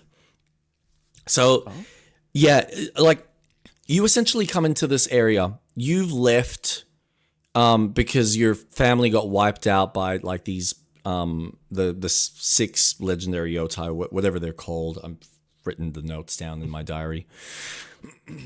But they're essentially this band of mercenaries that works for a lord that's trying to establish his ruling in the area. And for whatever reason, you don't have any context, but for whatever reason, your family pissed off the Lord, so he decided to send his 6 men, 2 of them being his brothers, to wipe your family and set an example for everyone to hear. So you somehow survive. Well, you get stabbed into a tree, the tree burns, but she obviously gets away, escapes. Apparently so does her brother, because he gets reintroduced again now years later. But your main character has left and has fought in like the Great Battle of Sekigahara. So she's gone through her like levels of experience, and she's come back to obviously hunt down these 6 people. And the game opens up with you basically wiping out the first one. She barely gets through, but she survives and kind of picks herself up. And that's where the recognition of her being this ghost is. But from there, the game kind of starts progressing where the more kind of damage you do in the world, you start to get some backstory to the Lord. And then you hear about him trying to obviously send people to try and kill you or like increase the, what's it called? The bounty on your head and whatnot. So like the first encounter you have randomly is a guy, just this random guy that wants to hunt you down and kill you. Okay, cool. You deal with him. He's just a basic thug. Doesn't even know who he's dealing with. You get some information from him. Awesome. You move on with your day. The next is like a group of rowdy mercenaries that have just been sent, and you deal with them. Nice and easy. And the game later on then kind of this is what was so annoying. It then instigates like the next level of whatever the threat is. But instead of it just being a nice, fun surprise, they actually show you these guys preparing like a trap in the fields that you would usually run through. Oh. Which is like, I appreciate that you're adding that, but why would you show me? And what's cool, so the new added thing that they put into this game when you're on horseback, because you know how like the big thing with the game is it's all very stylized in its kind of artistic look, and you'd be riding through like fields of like colored flowers and whatnot, while you've got the leaves kind of blowing you in the direction that you're heading to, right? So this game, what it does is they add an extra mechanic where you will have white petaled fields that kind of create a track. And if you follow the track, your horse now gallops faster. So you're incentivized to go through these specific white petals to get the most amount of speed in order to get from A to B. But what the game ends up telling you is, okay, now there's going to be so-called bandits or mercenaries that are going to set up traps. And I'm assuming you either don't pay attention and you get hit by the trap and then you got to deal with the bandits, or you can jump over these and completely negate being hit, so you don't like fall off your horse. I'm assuming that's how it plays in the back of my head. But it's the fact that the game tells me, which is like, why?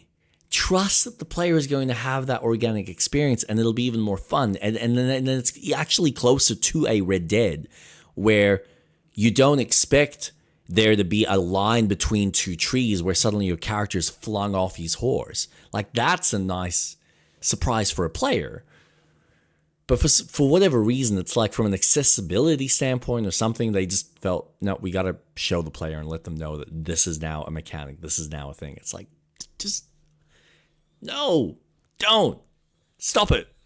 So yeah, I'm a little bit annoyed with that. But the fact that they're like adding all of those little bits into the game is really cool. For the most part, though, it plays pretty much the same. Instead of there being 4 stances, though, there's obviously going to be 4 weapons. I haven't even unlocked any of the weapons yet, but all the exploration that I've done is just... this has been what's entertaining for me, because I honestly haven't been using the map like I have in previous games, where I'd go and I'd mark where I need to go and then go to that marker and then just kind of clear everything out. I just been organically kind of going, all right, what do I see? What's in the distance? And just go in that direction. The only time I've let the wind guide me is when I've unlocked a song that specifically guides you to the nearest, what are they called? I think it's the nearest like bamboo shrines where you can do like your little tatami cuts in order to increase your stamina.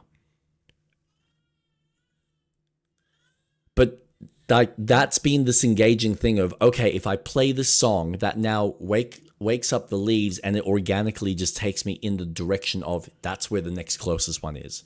But it's not me opening up the map and going, okay, go here, now go there, now go there, and constantly using the map that way. I'm just kind of going, all right, what do I see? There's smoke in the distance. Let's see what that is. Oh, I've already been that. That's fine. I'll go in this direction now and see what's over there. So it's been fun and entertaining from that organic standpoint as well. Sick. But it's pretty much more of what Tsushima was as far as how the game kind of plays. Stealth feels a little bit harder. It feels more focused so far around the combat, which I'm doing fine. It's got a few extra little tidbits, so you can now, like, if there's weapons that are thrown on the floor, you can actually pick them up and throw them at enemies, and it does a fuck ton of damage. Like, if they're basic enemies, they just go down in one hit. If they're slightly bigger enemies, you might have to finish them off with a few extra cuts. But that's a nice ability. Enemies can actually... they have an ability that they'll now shine with like a gold little circle attack, which they give you enough time, but they essentially pre-warn you that if they hit you with this attack, they can actually disarm you.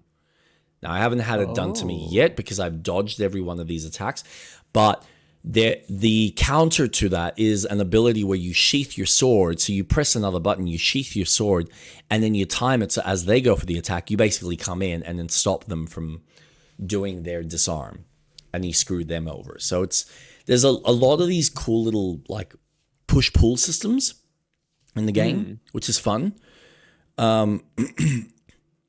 Yeah, they've tweaked. I gotta admit, I haven't played the original game in a while, but it feels like they've also tweaked the kind of push-pull combat. So there's actually like a better stamina system.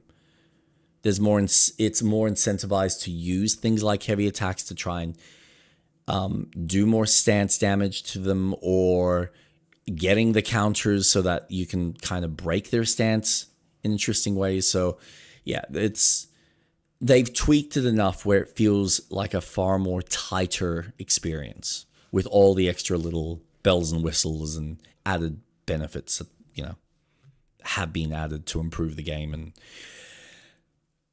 And I must admit, I do love the fact that now you've got like actual proper bounty hunting. So you have like the bounty hunts pop up, and I've gone into town. I've had 3 that pop up, so I picked them up. And then when I came back into town, another 2 more popped up. So I'm like, oh, that's cool. Like, you're actually just giving most of them out to me. This is sweet. So yeah, it's fun. It is a fun game. I'm enjoying it. If people don't like it, that's fine. I understand. You can go play your Assassin's Creed and enjoy that. But I love like, so it's not a proper open world. They actually segregate it like the last game.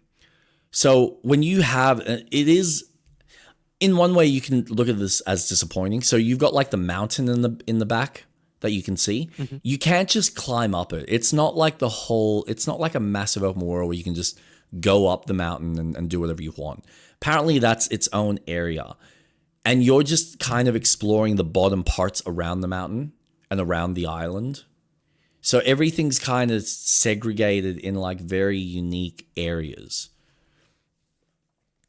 It's open world, but it's obviously more condensed. It's not just, here's the Assassin's Creed massive scale open world where you can go from like A to B to C to D, wherever you want. It's no, this is a zone, and then you'll go through that area to go to the next zone, or you can go through this other area to go through another zone.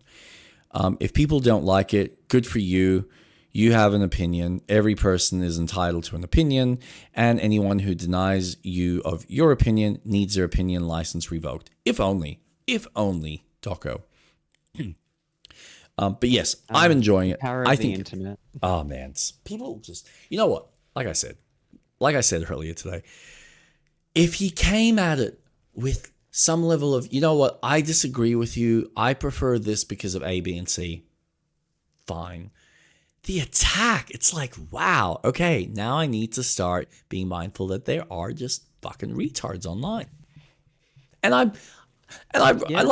mind you, I responded in the best way I could, but I'm kind of like, I just need to accept the fact that this is, you can't reason that level of thinking. I would never be able to reason with that kind of person, not unless I had a one-on-one, and then we'd be able to kind of like butt heads about it, and he might see my opinion, but honestly, I wouldn't want him to, because he's a fucking retard anyway, and he has these opinions. So it's just, yeah, you have at it. But no, that's been fun. The big game that I'm playing, that I am fucking blown away by, and it's one that I've attempted to play in the past and put it down because of sort of a difficulty that I had in just not understanding a system, or not utilizing a system until I've been utilizing it now with great effectiveness. Now, I just want to clarify something. Are you a side-scroller fan, or you're not? Or is it more the issue that you don't like the pixel art for side-scrollers? I'm just trying to remember this. I appreciate 2D art. I just don't like 2D games as much. Okay. You don't get the same satisfaction. Yeah, and this comes from the days of me playing Sonic and Sonic 2 and playing on a Sega Master System. And it wasn't until Tomb Raider, when I got a PlayStation and experienced Tomb Raider and then realized, a 3D world where I can explore and I need to utilize the environment. That's the day that I was like, oh, I don't like 2D games. Yeah. You very much prefer. Yeah. No, and like I understand that, because I have the same, like if I have to pick between a 2D or a 3D, it's most likely going to be a 3D game, just because I love the verticality and the kind of exploration of the space in a three-dimensional sense, as opposed to just on a 2D plane where it's just back and forth, up and down. That said, have you played Hollow Knight? I've played a bit of it. When you say a bit of it, how much is a bit? Not very much. I've played the start. Okay, so you never got like deep into getting the other abilities and stuff like that? Oh, no. Okay. All right. Tell me. I think this game is by far the perfect Metroidvania that has ever existed. And I wish every other game would take example of how it structures its game design. And I needed clarification, and I went online and watched Boss Keys by the what is his name? He does Game Maker's Toolkits. He did like a 40-minute breakdown, and he basically breaks down and proves me, and then elaborates a couple of things that I was feeling, and then he explores it in a deeper sense where I went, oh fuck, I could have done yeah. But I'll get into this. When I first played this game, I probably did the same thing as you. Like, I got maybe a little bit further than you. I got up to like the second or I think the third zone before I just put it down. So I only unlocked like, I think 1 or 2 of the abilities. I've now gotten up to the game, to a point in the game where it's kind of like the middle point, or it's like when the game decides, okay, we're done with the tutorial and now go have fun. Oh. And Street Rat, I kid you not, it is a level of freedom that I've never had. And it's subtle. It's subtle because it's what it does is it, like, you're familiar with like the Metroidvania kind of, like the typical kind of Metroidvania experience of you are playing through the game, you unlock an ability, but as you're playing through, you are noticing, okay, I can't reach that, so I know at some point I need to get a double jump. Or I see that, I know that maybe I'll be able to find something that allows me to swim, or I find this that allows me to climb, or a grappling hook, or whatever it is. So you're going through this very linear trajectory, and you're eventually getting the abilities, and then you're able to use that ability to go back to those older areas to unlock, or like find extra like tools and gizmos and gadgets, right? Which is fine. The problem I have with it's not even a problem. I've never even thought about it from this perspective until I played this. But a lot of the time when you're going back to those areas, you're really only going back to 1 or 2 rooms. It's very rare that it actually leads into something much deeper. Occasionally, it might be something deeper, but a lot of the time the game is perfectly structured to go from A to B to C to D to E to F to G, because it gives you the according ability that you need to get to the next area, and anything subsequent that you've seen or are yet to want to uncover and go back to is really just ways of empowering you a little bit more along the main line of the path, right? Yeah. That's not how Hollow Knight operates. Oh. It begins like that, where you go, okay, so I'm going through the game. I can see that I can't reach that. I know that I can't get across this, so I know that I haven't got the ability to open that fucking thing. Awesome. So you kind of follow this linear trajectory. You get your first ability, which is a like a dash. And then you can start kind of, all right, I'll go back into some of the older areas and I'll dash, across and unlock certain things. And yeah, you've strengthened yourself up. That's nice. But you realize, all right, I still got to kind of go through this main trajectory. Cool. So you get the next ability that, the first one's a magic ability. It's like a Hadouken, which allows you to defeat a particular bug. Then the next one's the dash. And then the third one you get is a grab ability. So it allows you to kind of tic-tac on walls and stuff. Now, at this point, there's another ability that you can unlock from a shopkeeper. It's expensive. It's like 1,800 of like the in-game currency, and it takes a fuck ton of money to like get that. Like most of the bugs only drop like 1 or 2 gold, or like 1 or 2 of their like in-game currency. So it takes a long time to get, but it's a lantern that allows you to see in dark spaces. And there are areas in the game where you walk in and it's pitch black. So it's like, all right, I need that lantern in order to go through these spaces. But you go through, you kind of go through the main line and you like get these abilities which allow you to go back. That's all fine and dandy.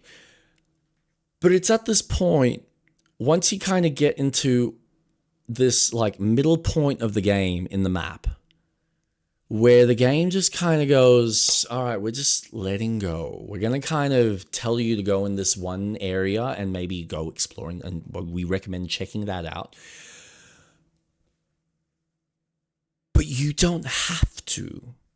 But if you do, it opens up more. But there's things that I could go theoretically and explore with what I've currently got that'll allow me to unlock other things to then find other passages or get to other locations and unlock other new tools to then go back through a different direction than what the quote-unquote main line of the game is technically supposed to be.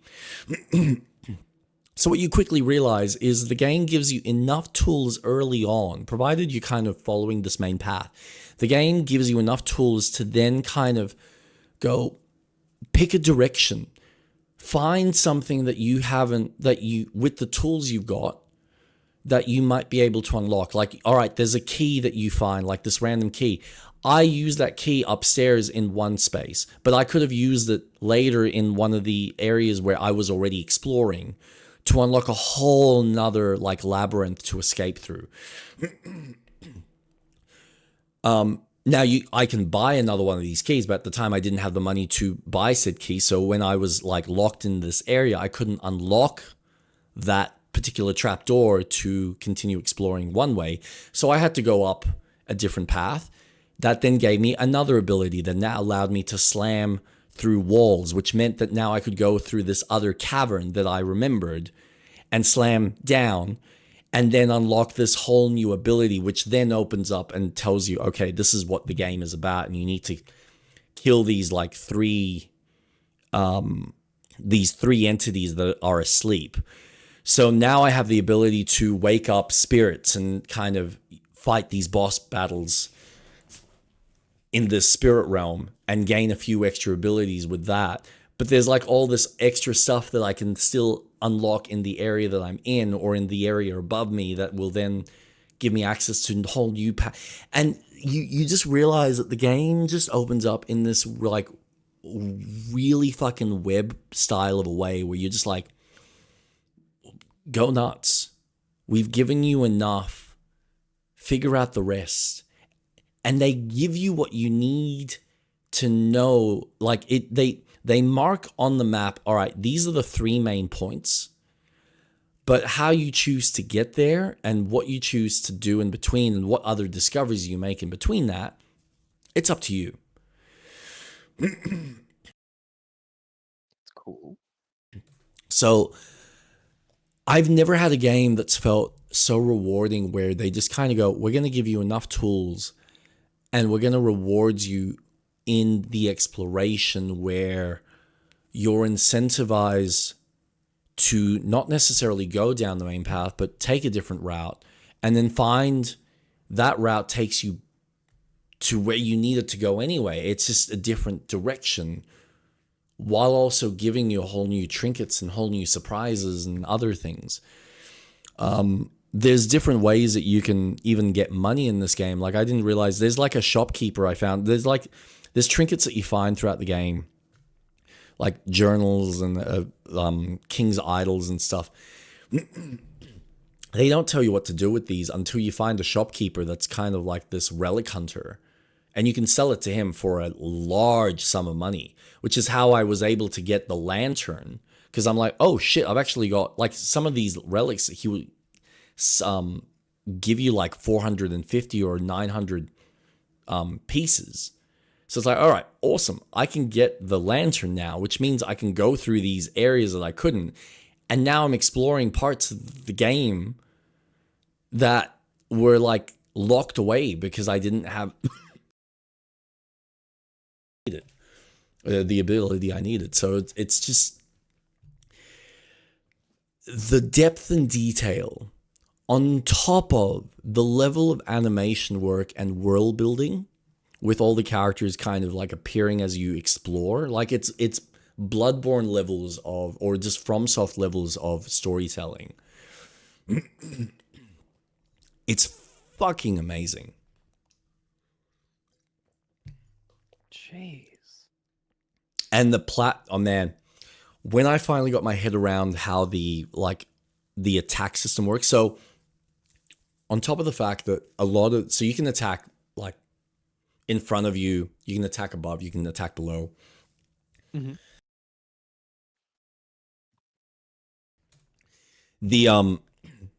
A lot of the game wants you to learn how to attack down below. So you'll have enemies that you need to jump over.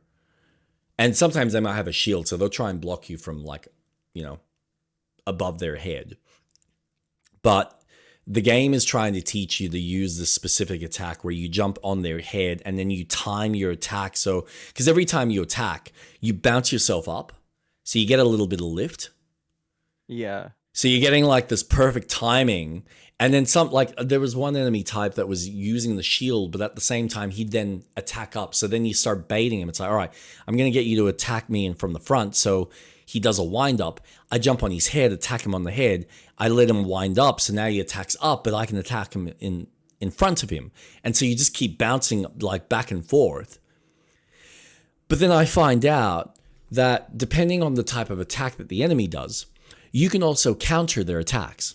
So provided you attack, if you attack at the right time, you apparently, I think, do damage from what I was reading, because I wasn't sure about this, but you're parrying them. And I'm like, and I've done this accidentally where you hear like dink, like this, like the clanging of the middle nails, because they're not swords in this world, they're nails. So it's...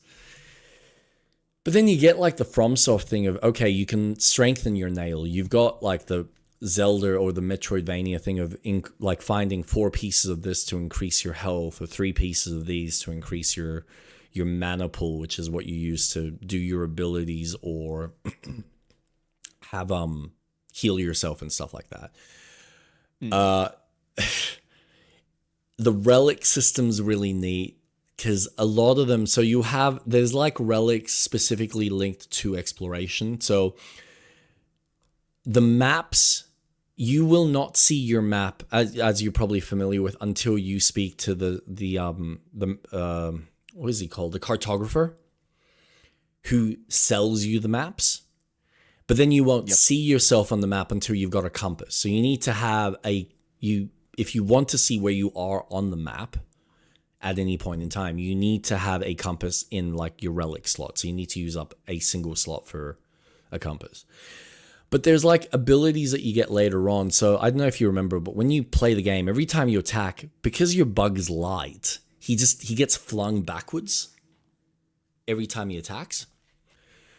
You have an ability that keeps him stationary, so he doesn't get hit back. So you can keep yourself stationary. So you got like these relics that change how the gameplay kind of systems work. You can increase the length of your sword by a little bit, or your nail.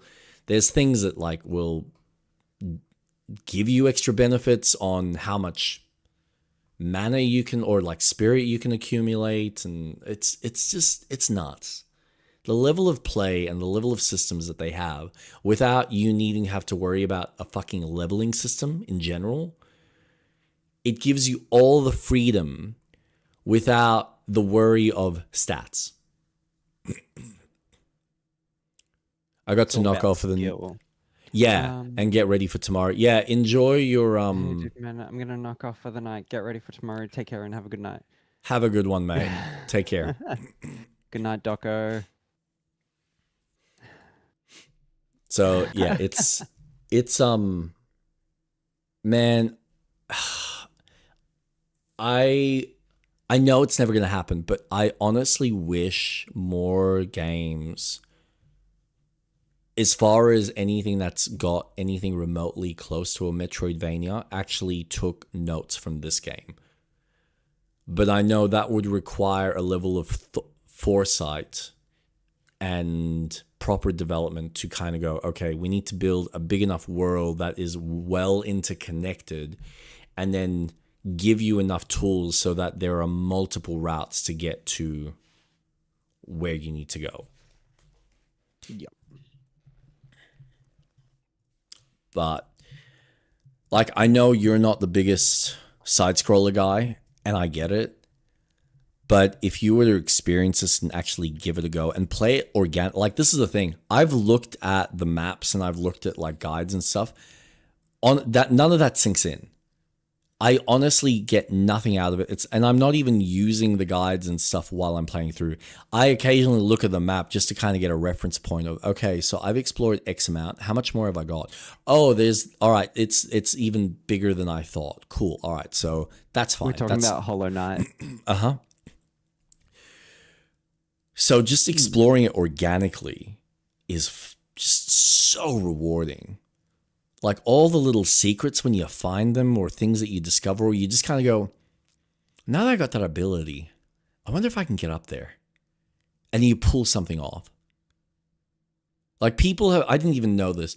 People have used, there's an early skip that you can do where if you jump up and you use your magic blast, you can actually, because every time you use the blast, he pushes himself back. So you can like position yourself, use the magic blast to then get to this spot that you would usually need the dash ability. Mm-hmm.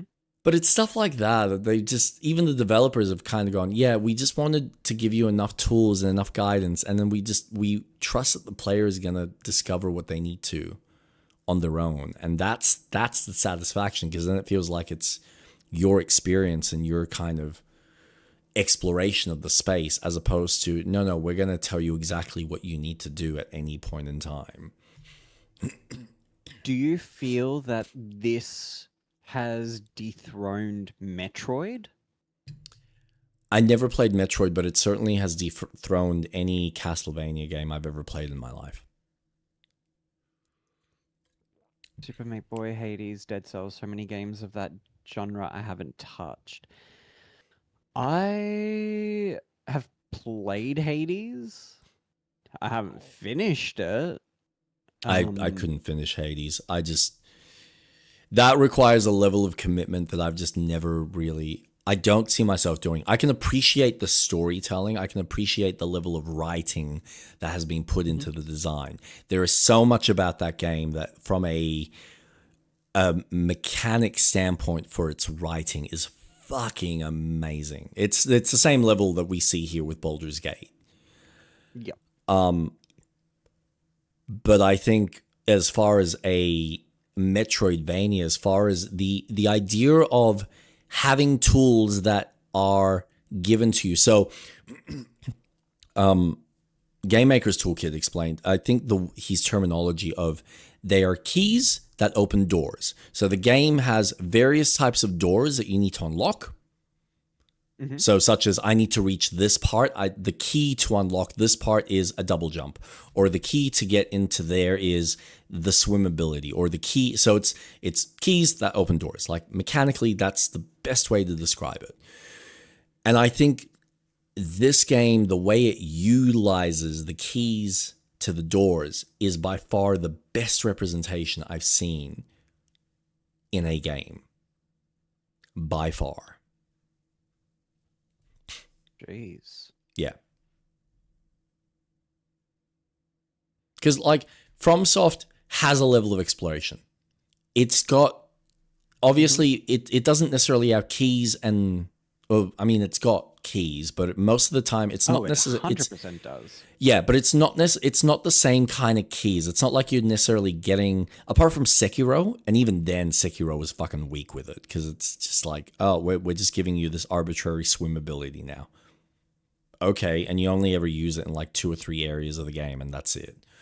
It's mainly used in the last part of the game, and it's like, even then, it's like, it's an afterthought. I think the new Doom games did keys like how they did in the old games, right?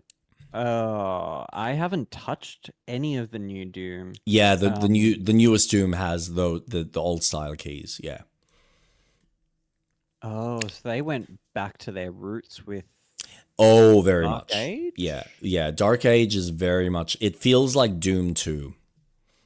Oh, whoa. Yeah, just more like, they're massive open spaces, So it's no longer about the corridor exploration like 1 and 2 kind of offer. They're just, we're going to give you these big open spaces with a lot of enemies and you're kind of dodging away. You know, it feels more like Serious Sam than it feels like Doom. That's kind of what the weird part is about it. Oh. Yeah. It just doesn't have the same level of tension that I feel like Serious Sam offers. But no, I digress. Like for the most part, the Souls games, it's more like obstacles where you going a different route is more about discovering the obstacle that's gotten in the way of you opening that other channel that now leads back to an older area. So it's a different way of exploring the space and a different way of kind of giving you... What's that? No. While we're conversing, I'm highly addicted to Satisfactory, and I just crash my trains. Nice work. Thank you. But yeah, I am loving the exploration. I know it's going to be a fucking tough game because I've seen some of the levels, and apparently to get the proper ending, the fucking shit you need to go through is insane. And I thought that this was optional shit for something else, but no, it's actually mandatory for the quote unquote good ending. Otherwise, the basic bitch ass ending, which is the bad ending, is just, yep, cool, go through, kill these 3 bosses, get to this last bit, kill that boss, and Bob's your uncle, you're done. But then there's like so much of this extra content that you could just completely skip. And a lot of, some of that stuff's even DLC that was added after the fact. So yeah, it's, man, what a fucking game. What a fucking game. Apparently, Nier Automata has the most complex, tedious story to get the true ending. Yeah, was that like 7 playthroughs? Is it 7? Yeah, I think there's like 3 endings that are these small little arbitrary, like I know there's the one ending that you can take out the chip from your brain, and that's one ending. But I know when I played, I got one ending where I finished the game, did one ending, and then I started again because the game just kind of just starts again. And I remember I was playing as the main girl, and it said, go into the fight. And I was like, but there's stairs. What happens if I go down the stairs? That was an ending. That's cool. Didn't join the fight, and I just finished the game. And I was like, oh, that was an ending. My train port. Oh, let's see.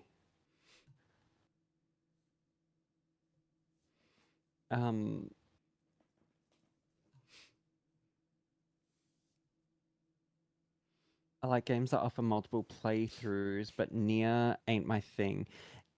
Oh, that's a sick train port. I need to finish my current playthrough of Nier because I'm playing as not 2B.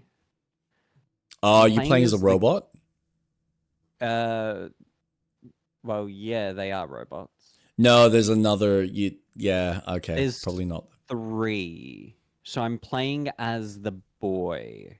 Okay. Because the story element is I can't play as the girl, 2B. So I'm playing as the boy. Okay. But I know the mission I need to do is... I don't got time for them anymore. Battlefield and Arc Raiders. Feel good, man. Oof.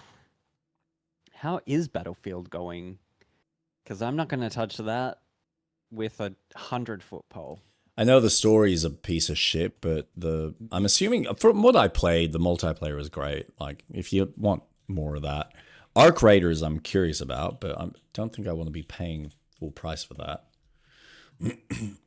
Because I think they're actually charging for the game. Oh, are they? Yeah, I thought it was going to be a free to play. Yeah, $60.78. Or $91.18 for the deluxe edition. But hey, power to them if they deliver on a good quality game. Then, and that's soon, 30th of October. I just wanted a good Battlefield. They even got some of the OG maps. Campaign is meh. They've always been meh, beside Bad Companies. Yeah, that was probably the only time they ever achieved decent, semi-decent campaigns. I don't remember a time I've played Battlefield. So I want to know because I slept on it.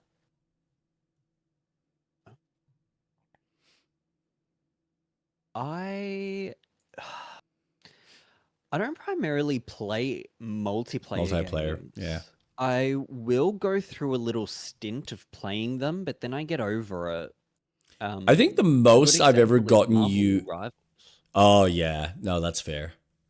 I know the one that I kind of got you into that was a bit of fun that we just did one night at James's was Killzone, and we were just fucking around with that.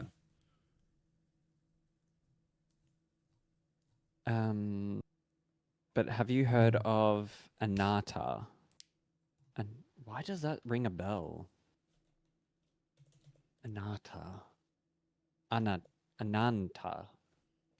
Oh god, the fucking the ripoff of like every fucking video game on the planet, mainly GTA and Spider-Man. I have to say, I'm looking forward to it. I am oddly fascinated. Actually, looking forward to, you know what I'm really curious about? Crimson fucking Desert. Oh, God. Not your thing? Oh, yeah? My issue is that team is also doing a game that they announced a few years back. That was you're in a city. I know what you're talking about. And there was the Pokemon Hokai V? Yeah. Doki. Yeah, Doki V. I'm looking at it right now. Yeah. That game, oh. I know. Give me that any day. Any day. Yeah, I know I want this style of fantasy, and I have been contemplating picking up Dragon's Dogma 2. But between the performance and the mediocre kind of storytelling that I've heard it's got, and a few of the mechanics, I'm kind of like, oh, do I really want to be fucked with their like arbitrary, world building kind of we're gonna fuck with the player type stuff? I'm like, I just give me a fun fucking Lord of the Rings-esque fantasy. And Crimson Desert just looks like the right level of we're just gonna be fucking batshit crazy with this.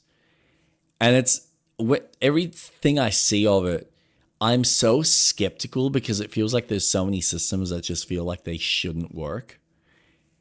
And then I watched the recent preview and I'm like, fuck, this feels like my version of a Zelda. Like, it just looks bonkers. See, I have more of a Lord of the Rings feeling towards Light No Fire, which is the Hello Games No Man's Sky dev team. That trailer that they released looks sick. And everything that they're doing in No Man's Sky gets me more excited for it. Just the little systems that they're implementing, the updates to No Man's Sky is all going into Light No Fire. I'm excited. Same publisher as Marvel Rivals, but different devs. But they say game won't have gacha mechanics and will go off skins and battle pass. Ugh. I despise battle passes. I really hate them. That's because you never grew up around them. I mean, I feel exactly the same. Just but that's like not a fun mechanic. No, it's not. It's you can tell it's designed to drive FOMO and constant continual engagement. So you're paying money, and theoretically, unless they're like, I know there's a handful of developers that have gone, look, if you buy this battle pass, it's there for life, so you can play it and complete it whenever you want. But majority of the time, it is, no, you've got a season to do this, which is what, like a month or 2 months, and then we're going to release the next battle pass. And you need to go through and grind through the 50 or 60 levels or 100 levels, get all of your rewards, and it's either going to give you enough tokens or enough points to get the next battle pass, or it's, you know, you've got all the cosmetics for that season, and now you get the next battle pass for the next season.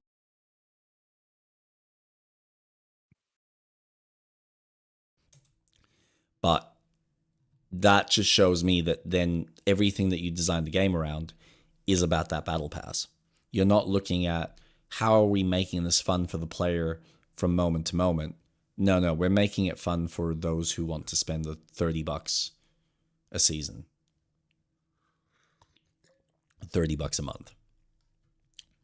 Just so they can have the luxury of, you know, having a dance emote or a wave emote. Like, it's just, it's a level of petty that I just go, just charge the player $30 or $40 and then give them cosmetic type shit to buy. But you don't want to do that.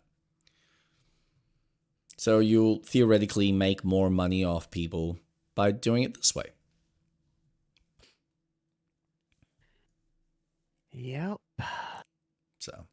Oh, do you want a really cool skin that is only going to be in this pass for this 3 months? Make sure you play over 1,000 hours to unlock it. I mean, larger studios can do battle passes without affecting major development, but larger studios shouldn't need to rely on battle passes.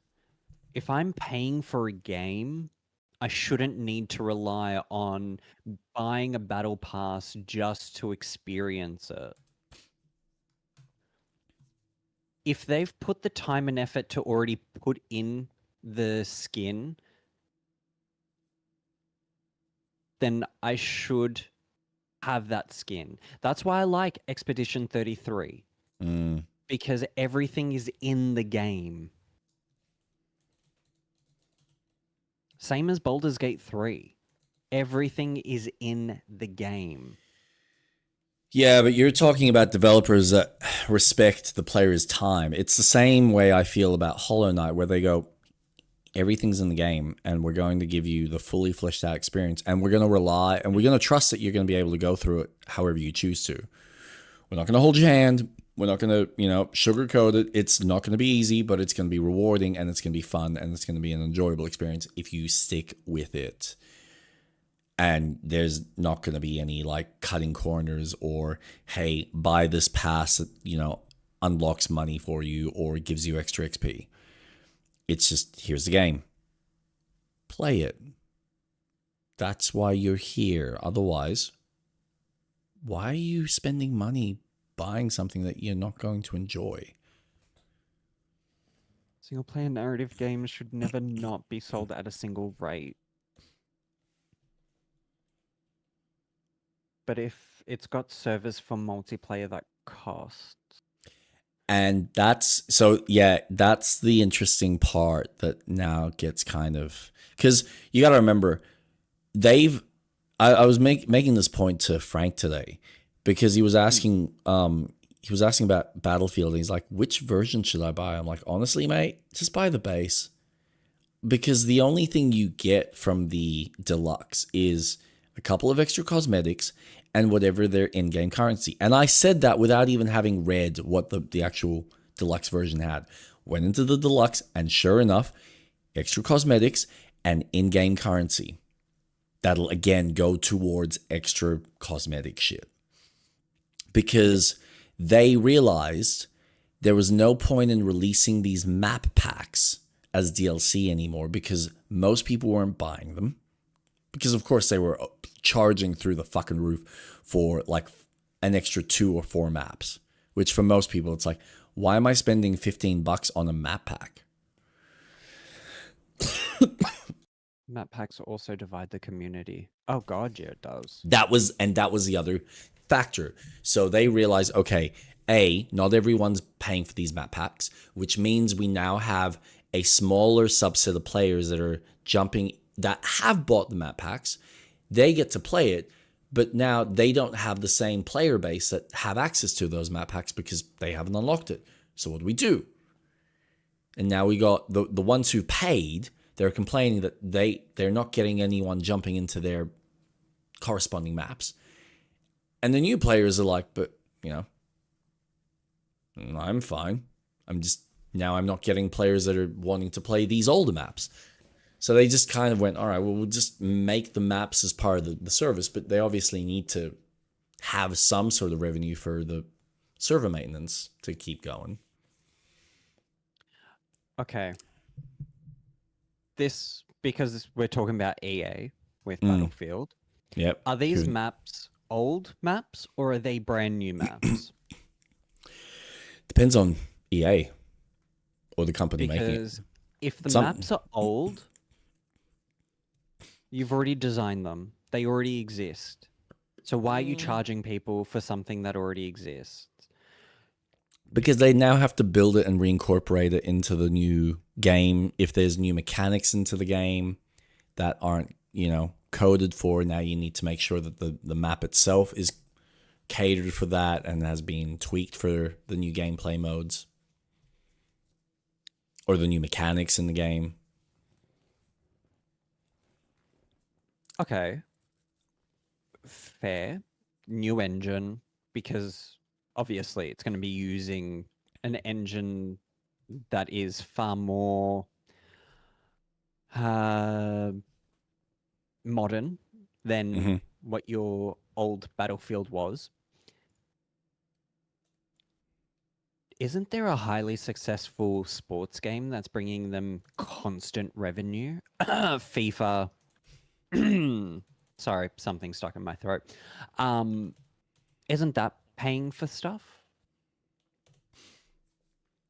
Aren't you getting constant revenue with all the sports games that are re-released each time? Publisher gets the money, not the individual dev teams. But the publisher is also the housing development team. Yes, but they then need to divvy up the profits or divvy up the finances amongst the team. And if one team is making all the money and the other team is like wasting all the money and they're not receiving any of the profits or not enough to justify the running costs of said game. Into the worst profit team. Yeah. Yeah. So then you're dealing with a whole nother subset of problems. Not to mention that you're dealing with a company that is also, it's not private, it's a public company.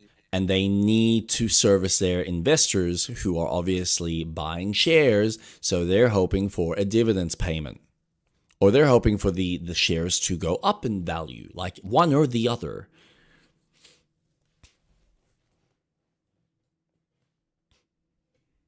It's like you saying, okay, Jake, I'm going to give you $50, right? But I need you to find a way to make that $50 make me an extra $50 or make some sort of percentage. Or you're going to tell me that that $50 I gave you will eventually be worth $180. But I'm going to give that $50 to you so that you can spend it on yourself, so that you can reinvest it in yourself and make more money, not just for yourself, but also for me. Like, it's this fun little two-way street. And it's meant to be healthy for both parties, but it ends up being more in favor of the shareholders than it is for the creatives. Yeah. So then the creatives, regardless of what their level of experience is, that doesn't matter. It's about what is going to give us the most amount of revenue or the most amount of profit on a regular basis. And we need to make sure that we keep increasing this. but by increasing, the expectation of the profits, we're also spending more money. So it's this like weird balancing act that they kind of go, okay, well, if we spend more money, then we will theoretically make more money. But that's not how the consumer might necessarily look at it. So it's just, and the equation doesn't quite work. And then people are like, but you why did you spend X amount here and then you spent even more here, but you made less? So, what? Or you didn't make the trajected amount. So, okay, well, that's clearly not a lucrative product. So why are we investing our money here when we can put our money towards more FIFA stuff? And I think this is what's going to be interesting now with EA having been bought out privately by the Saudi Arabian government, as well as Trump's son, who now own the largest portion of the company. And through this buyout, we might end up losing BioWare, which honestly, I don't care at this point, but it's just this sad reality that, okay, BioWare disappears as a developer, but the IPs of Dragon Age, Mass Effect, what's that? The martial arts one. Empire. No. Emperor? Fuck, I don't even remember the name of it. Mm-hmm. Making games is like owning a boat. It's a money sink. You're always wanting to add new things, etc. That's such a cool analogy. I like that. See ya. That is a nice analogy.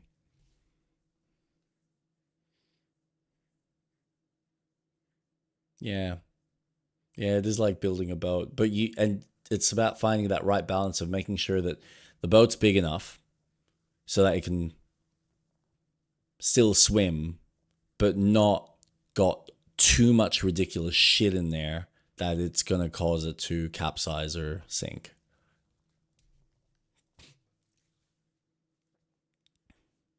Yeah, that's a fun analogy. I like that one.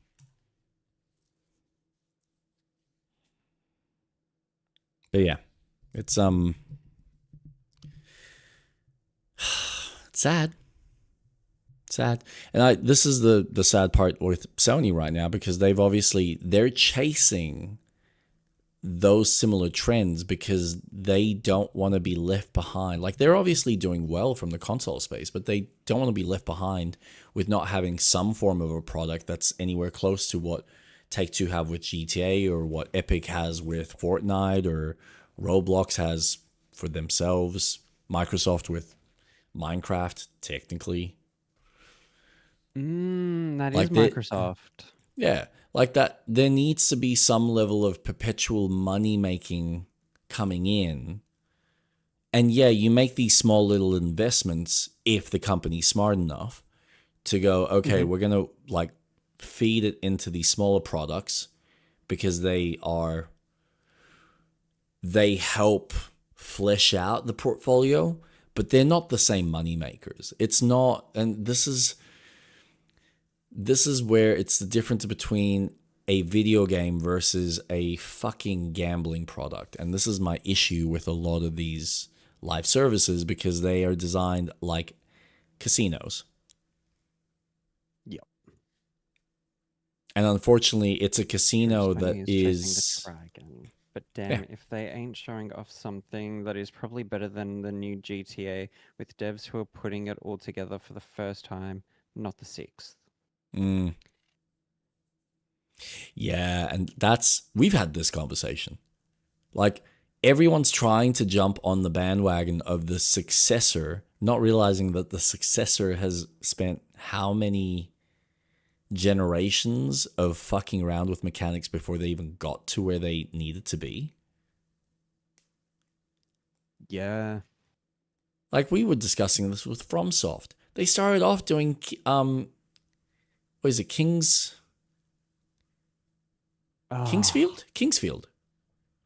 Like, Dark Souls was Kingsfield. And then it became Demon Souls, and nobody gave a shit about that. It was only random people like myself who kind of read a weird IGN article, took a chance on it, and went, fuck, there's actually something here. And it was Dark Souls that suddenly made it a little bit more popular. And then Dark Souls... Rocket League reinvented just a basic soccer concept. Yeah. Yeah. It's just out of... But that... And when they first developed that, it didn't fucking work. The name was also horrible. Had a completely different name. It had a completely different structure. Did it? Yeah. Oh, yeah. If you look up the history of that game, it's fucking nuts. They had like a different product that they created. And then they got it to what Rocket League is now. And then it like obviously developed where they started adding extra modes with the basketball mode and some of the other stuff.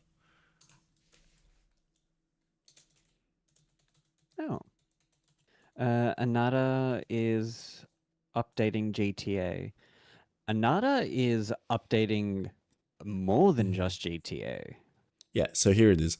Rocket League is a 2015 vehicular soccer video game developed by and published by Psyonix, a sequel to 2008's supersonic acrobatic rocket-powered battle cars. Oh, that sounds sick. If that's not a mouthful. And yes, this came out Unreal Engine 3 on the PlayStation 3. Single player and multiplayer. Oh, I want to play it. But yeah, it was a failed attempt, and then they rejigged it and figured out how to make it better. But when you look at the gameplay, or when you look at the images, it's fucking Rocket League. It's like day one Rocket League. Would you say it's a beta? You could look at it that way if you wanted to.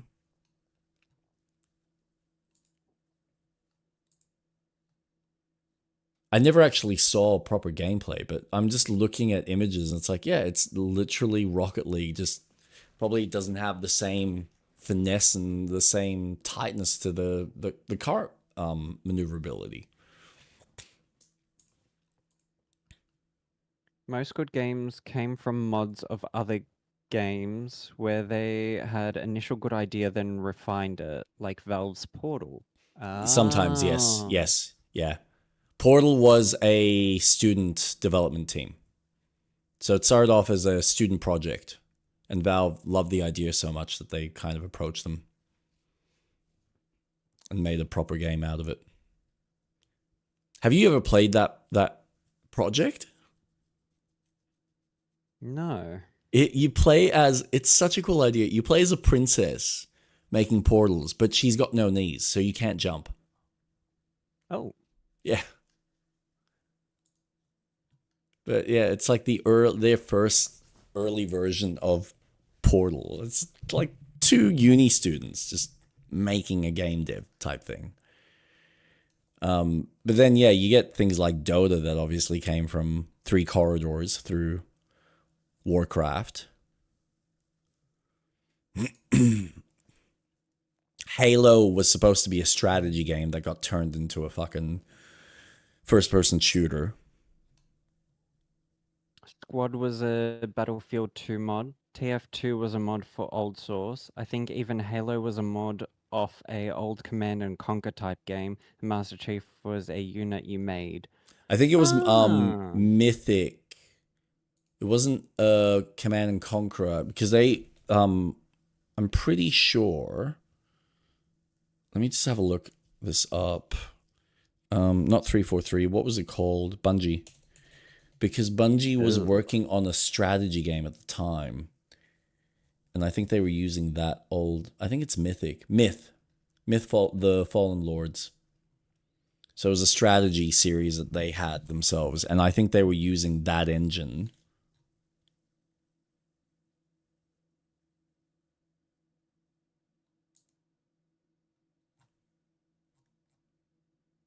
Setting plot development. Game industry, we kind of stand on each other's shoulders. Big company and publisher makes game. College kids make good mod.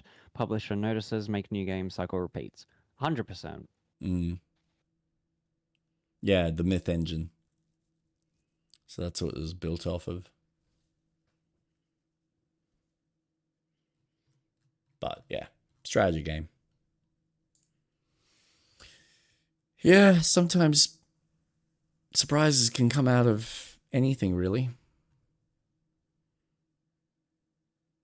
I mean, even Diablo 1 was a fucking accident. Was it? Yeah, when you read about Diablo 1, they were trying to make just a stock, like the old classic turn-based D&D style games. Like, I don't know if you ever played those, I think it was Rogue, like the original Rogue game, where you move the character, and every time you move, other enemies move in tandem. So it was that old school. But what they did, because it just wasn't feeling right, and I think someone at the studio kind of said, we want this to be an actual live action game. Like, can you give it something that's a bit more pizzazz?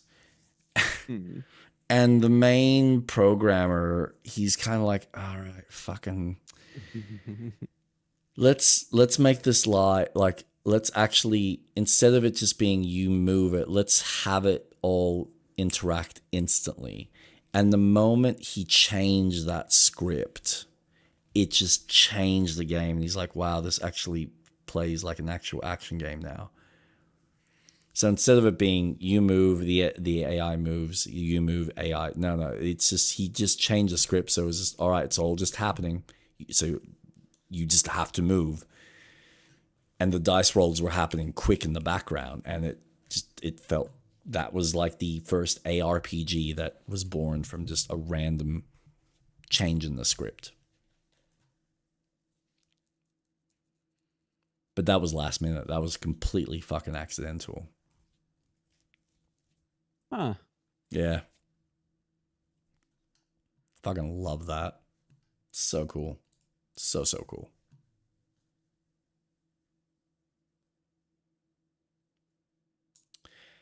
Anyway, it is getting late. Yes. And you can enjoy playing your Satisfactory if you like. Oh, no, that was just in the background. That's fine. I've been working on a new factory that I spent all day making today. Dude. It's come out pretty well. You have no idea. I mean, when you are thinking about a game, not so much Hollow Knight, because Hollow Knight I can just play whenever. Like, that's a pick up and play. But I've been wanting to get back to Ghost of Yotei so badly, and because I'm playing it on stream, I'm like, I can't. So when you are thinking about a game, when you walk away, you know it's good, or you know you're connecting with it in a way that normally most other games don't. And I started playing on the PlayStation, the original Double Fine game. What's it called? Platformer. Fucking hell. Why can't I think of the name? Let me just look this up. Psychonauts. That's what it was called. Psychonauts. I was playing the original. And I'm about a couple levels in. I'm impressed with it. It's a really cool game. It's old, but there's some, as a platformer. Enjoy Battlefield.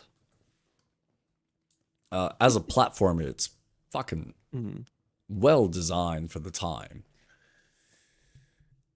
But I've just put this, like, it's not even something that is in the back of my mind as a massive consideration when I've got Hollow Knight that's just this fucking amazing platformer, and now I'm playing a high budget Sony product that's got this fun level of exploration. I'm like, I just want to keep playing these games. It's so annoying. And then I still got fucking, like you've mentioned today, which is getting DLC soon, or at some stage. Oh man, fucking the Frenchy game. My brain's not working right now. Claire Expedition 33. That one.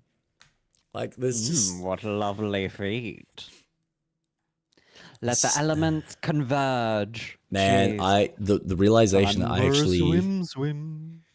The realization I actually have to pull that character out so I can actually start killing certain enemies with him to get their feet. That's something I haven't even done yet. That's like, fuck me. Yeah. So I don't have many left. I think I've got a few. I did a decent amount with him, but yeah, I still got a little bit more with him. So that game is phenomenal. But before we go, I have pre-ordered Pokemon. Okay. Tell me something I don't know. It's out this Thursday. Ooh, so we'll have a fun discussion. Oh, well, you better play it, because if we're not having a conversation, I'm not streaming with you. Like, this audience needs to know about your feelings of Pokemon and how shit it's going to be. No, I'm kidding. Hey, it could turn out as a flop. No. I'm sorry. If I hear you complain about the game once, like, sure, you might have your nitpicks, I understand, but I'll have my criticisms, for sure. Let's be honest here. Street Rat. If you turn around to me and say, Jacob, this Pokemon game is absolute trash, I know you'll be lying. I know you'll be lying.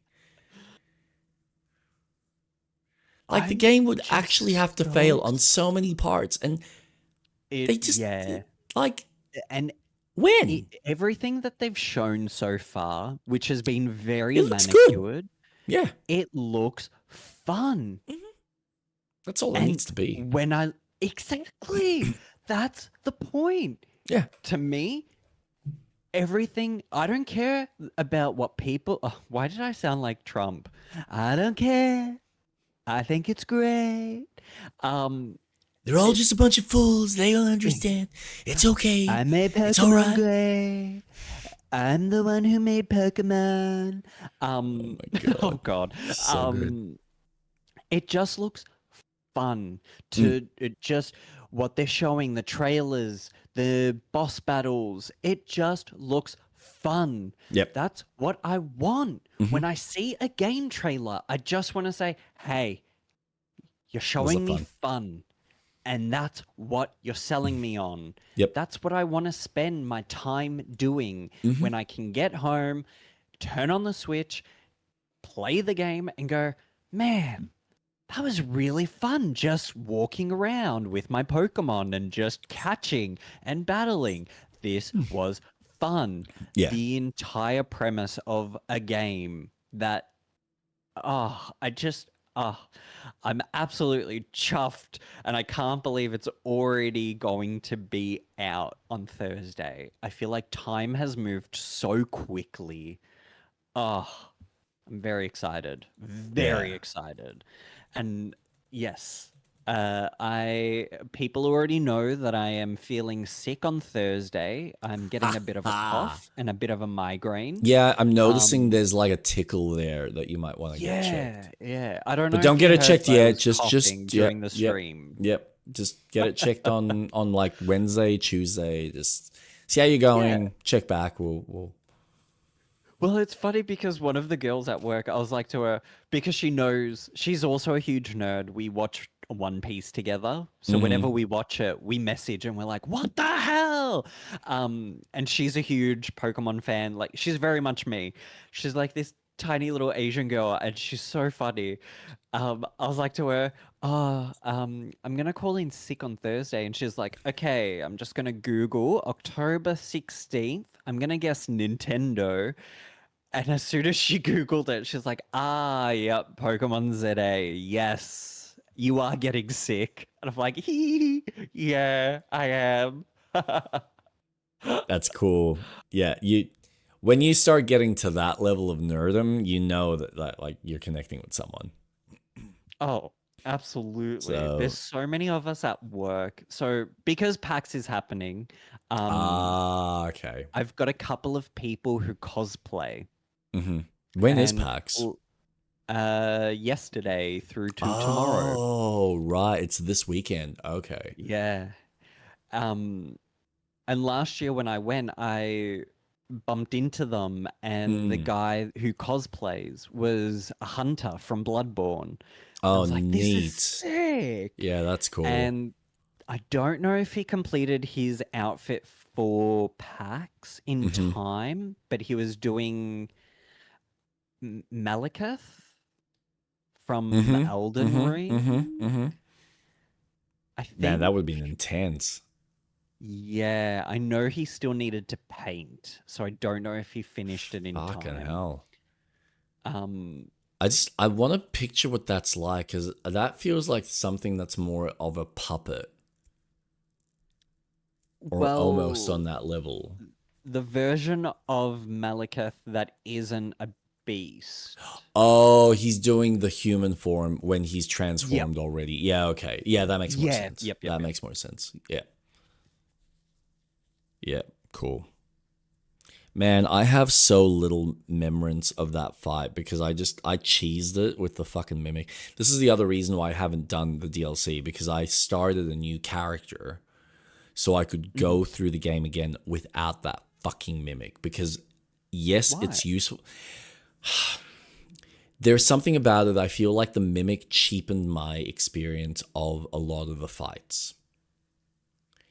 And I know why I used it, because it was obviously there and it was easy and it was convenient. But there was something about it that by the time I got to the end, it was kind of like, I'm not enjoying this game, and it's for the wrong reasons, because it's such a large game and it's larger than what I'd want it to be for this type of experience.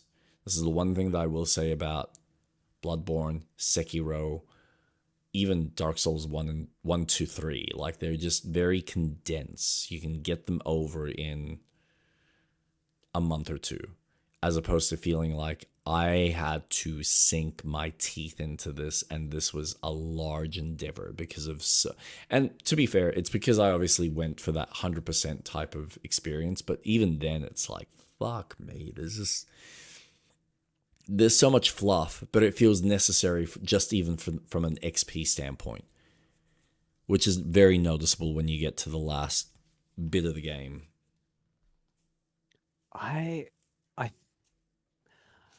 I think you need to play the DLC. Oh, I know.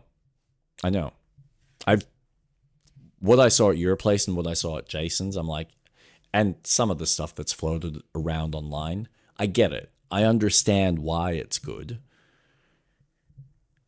I just need to go through and play it again. But right now, there's like other things that are far more interesting to me. And going through that whole endeavor. And to be fair, this is the one thing, that's the one good thing about having already started that character. I've at least gotten him out of that intro bit. So when I come back, I can then just continue with, I forgot that second area past the castle. So, but yeah, I've already kind of made my progress into like the next leap of the game. So I don't have to feel like I'm having to go through the rigmarole of that whole, like, setting up your character, because I've already started the hard process. So, and to be fair, I could just look up a couple of guides and look at like more direct paths of here's how you get from A to B to C to D in order to level up yourself and get the tools you need for the kind of build you want, and then off you go. Not how I want to play, though. I'm a bit, I must admit, I've got a little bit of that OCD side, and it's hard for me to put away. That's fair. So, but yeah, if I do the DLC, I kind of want to get to it without the use of the mimic, and do some of the base game bosses without the mimic, because that was the other thing. There were, like, the mimic became such a like easy mode for me that I went, well, this has kind of ruined the learning experience that I've always had satisfaction with playing with these games.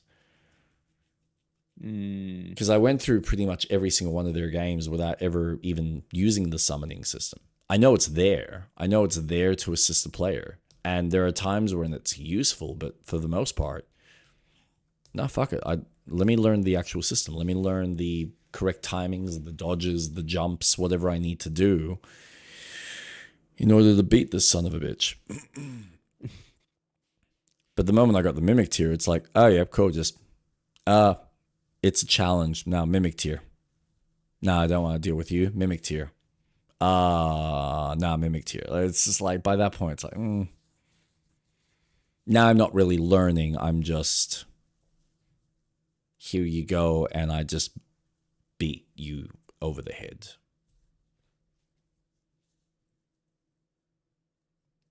I use the Mimic tier all the time.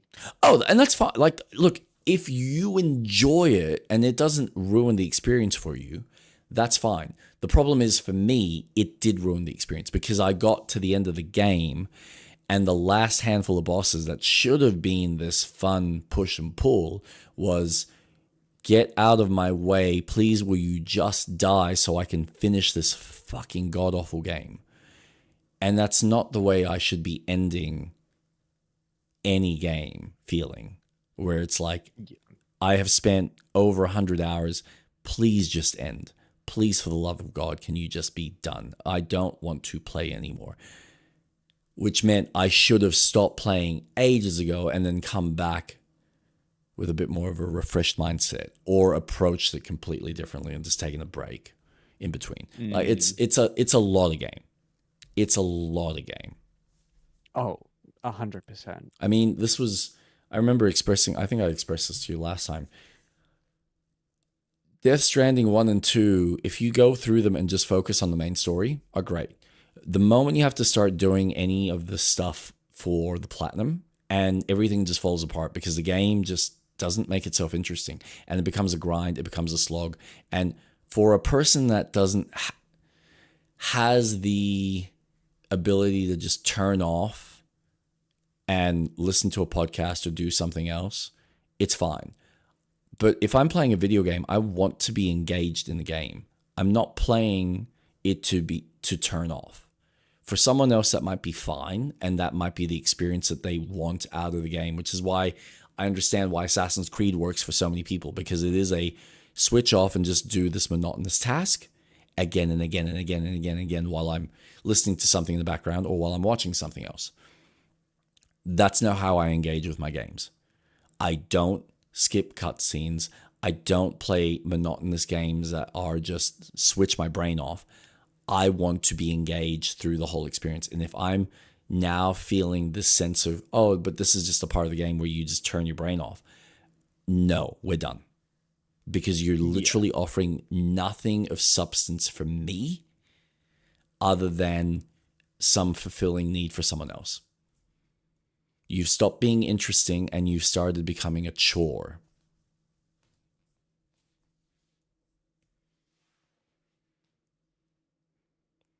But that's my approach to gaming. Everyone's different.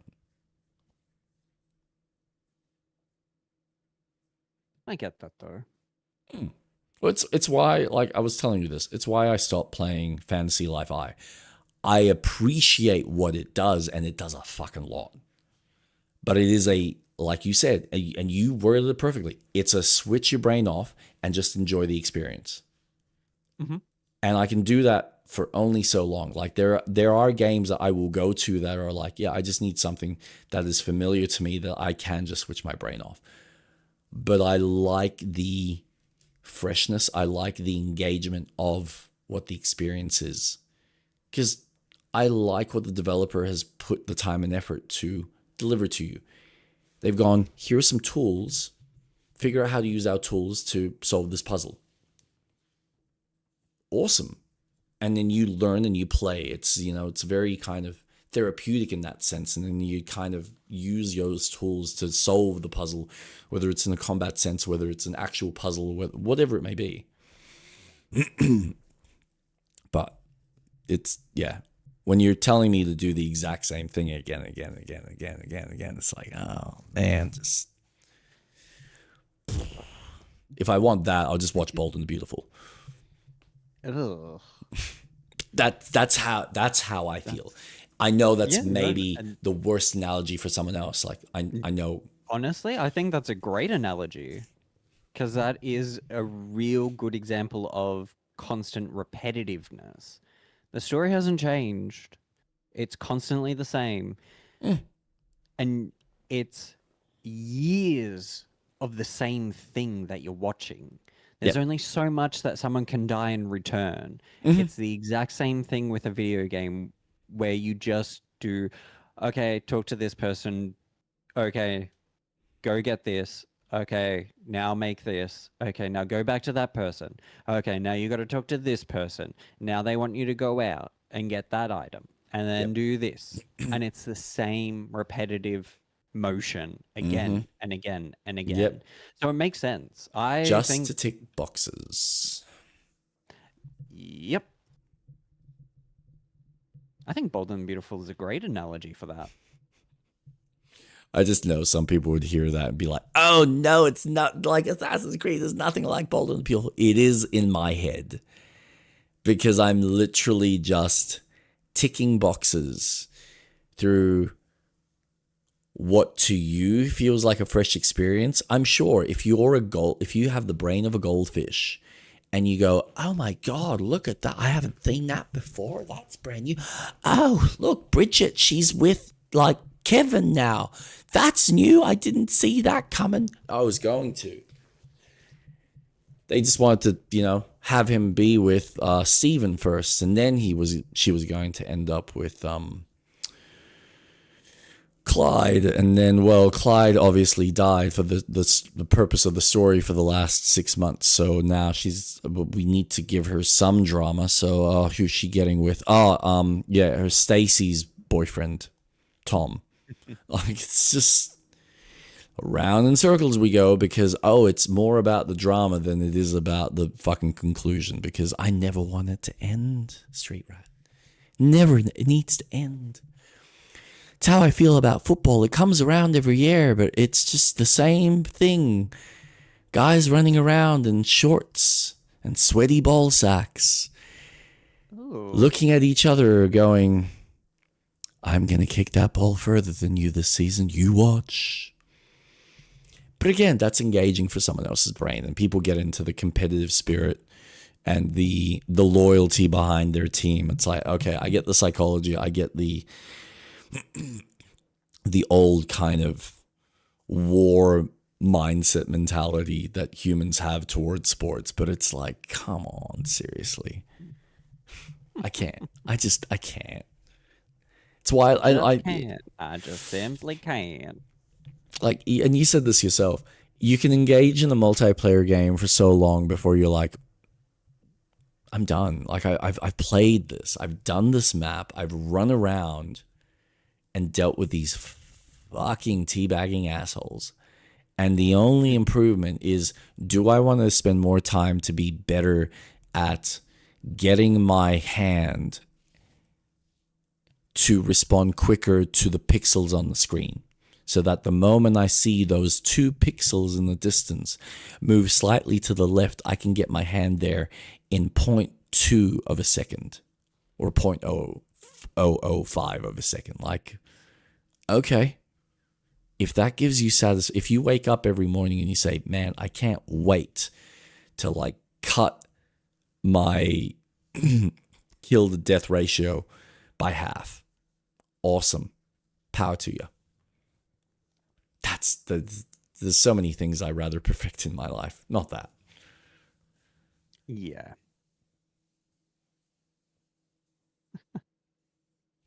Look how far we've come in video games. There are games that I get like are fun. Like you use games as a fun way of kind of playing with systems as well as building stuff and being creative. And I think that's a wonderful avenue to explore. Here are the tools. What can I build with them? I love that. I don't necessarily get that overly creative. I like it, but there's a certain limit to it. I think because my creation probably happens more from my physicality or music. I think I'm more creative from a music space than I am from like building stuff. Yep. So for me, games are more, I like stories. I treat them like movies, which is why I like Sony production games, because it's like this perfect blend of movie, like cinema, and interactive medium. Bang. You couldn't develop a better product for me. But I also understand if we're looking at them from a deeply mechanic standpoint, yeah, they're lacking. That's fine.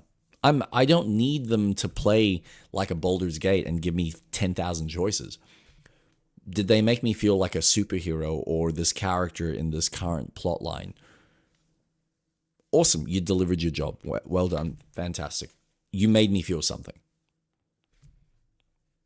That's all.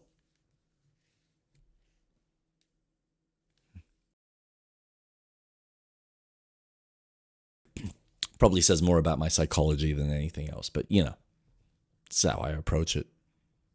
It's how I get enjoyment. And it's also part of your, I would like to think it's a growth, maturity as well mindset. It's just how you now approach video games. I mean, I think it's always how I've approached it. It's always, I mean, for you kind of came to that realization going from 2D to 3D where you went, oh yeah, no, I prefer exploring the space this way. I had that experience when I first played, what was it called? Not Heavy Rain. The game prior to that by Quantic Dream. Fucking hell. Indigo Prophecy. Where I played through that and went, this is what I want more games to be. I want to feel like this when I'm playing. And that was still very much a on the rails kind of adventure game. Like that's all it was built. It was built upon that adventure game, but instead of click adventures where you're going around clicking stuff, you're now moving in the space. But then I wanted that feeling, but for action games with that level of like detail and motion capture and stuff like that. So I love that level of detail. This is why something like Red Dead and a lot of the Rockstar games click with me from an animation standpoint. The only thing that doesn't click with me with Rockstar games is their storytelling. It's like it gets so close, but it's not anywhere there. Whereas I think Sony games so far in the last 10 years for me have just fucking been bangers for my tastes and sensibilities. But I'm happy to acknowledge it. Yeah, they don't, like, I can play Last of Us and have a wonderful time with the kind of cat and mouse mechanics. But they're never going to be to the level of what Kojima's created with Metal Gear 5 or even 3.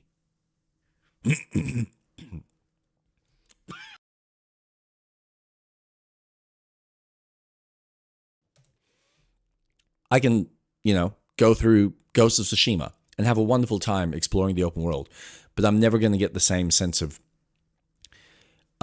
satisfaction from the combat or the exploration that I get from any of the FromSoft games.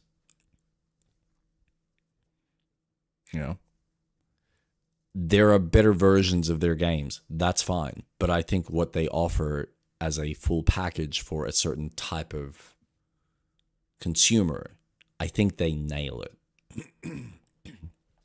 It is unfortunate that it just costs so much money to make that style of game. Yeah. I mean, jeez.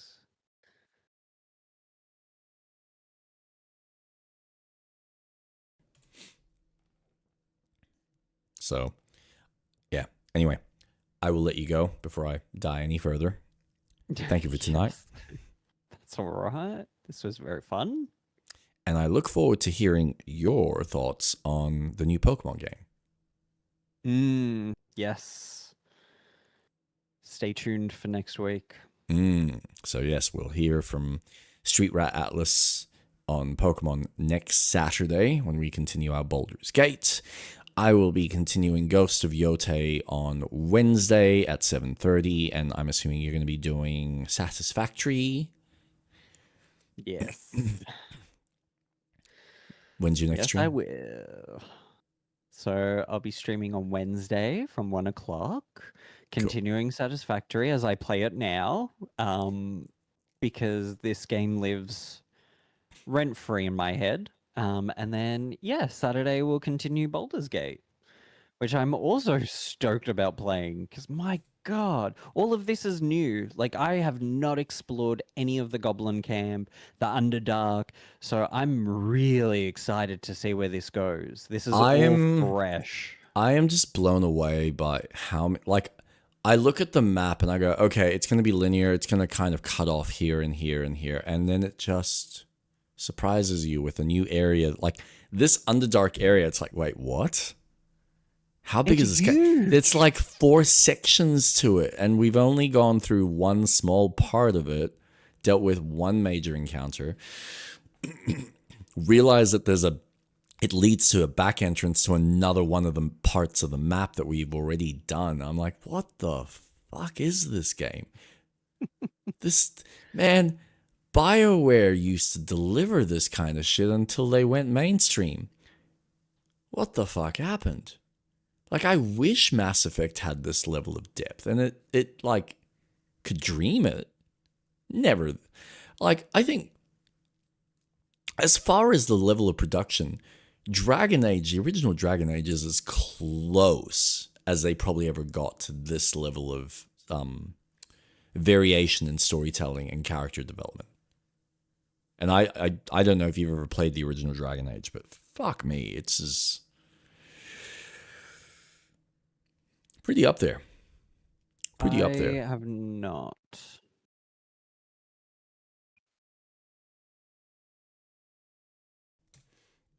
If you can be bothered with its old design, I highly recommend it. It's as close to a Lord of the Rings-esque experience as you're ever going to get. And I think that first game really fucking nails it. Whether you choose to do anything else after that is entirely up to you. Technically, I almost feel, I know Impulsive will probably tell me off for this, but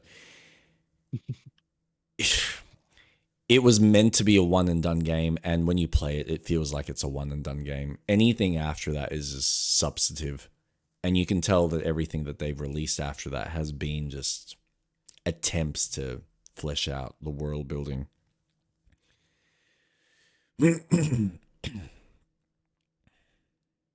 But that first game, man, fucking hell. It is clunky now. There is some rough edges, but I gotta admit, from the choices that you make throughout the experience, it's, for the time, it's fucking solid. And playing Baldur's Gate, it's like, Baldur's Gate's on another level. The love and passion that this team put into it, like, it's sad when developers sit there and go, oh, we'd never be able to achieve this. No, you could, but you don't have the fucking patience to sit there and go through that slog of development. You don't have enough love for the art. You only care about the money side, so you're going to make whatever is feasible and easy for you to fucking shit out. You're going to look at what's currently available out there and go, what's successful? Cool. Looter shooters. Let's make our version of a looter shooter. Let's make what everyone fuck it up.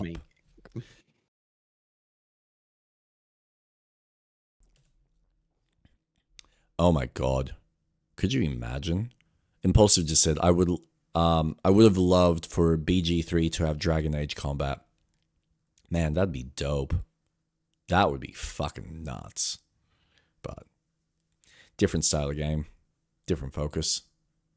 Fucking hell. You know what? I just wish I could. You know what I'd love? And it might be one of those things that they eventually figure out. I would love for them to figure out a way to have you're like, so you know how every time you go into a story, for me to hear what your characters are saying, I need to click on the ear or vice versa. Yep.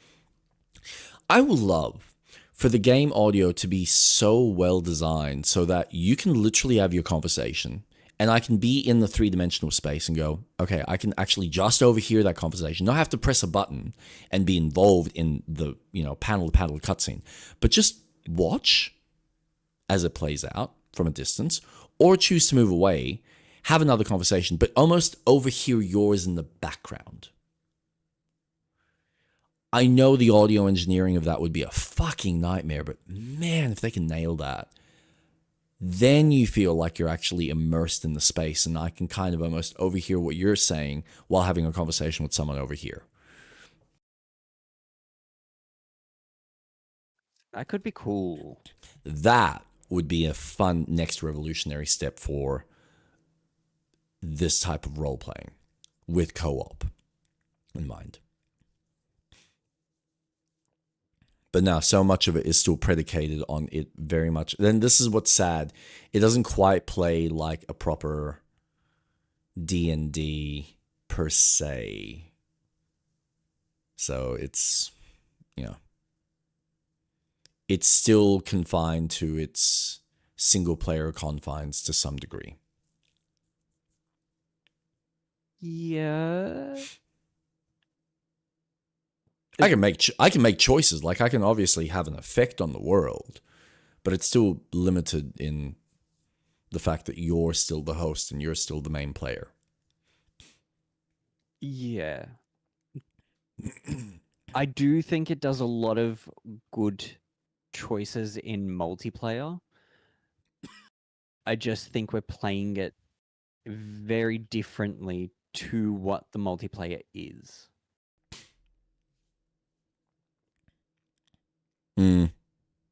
Maybe.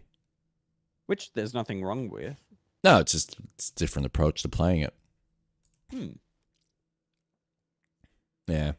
Anyway, I'll let you go. Thank you for tonight. Thank you for watching us and joining us, and we will see you next time on our retrospective shows.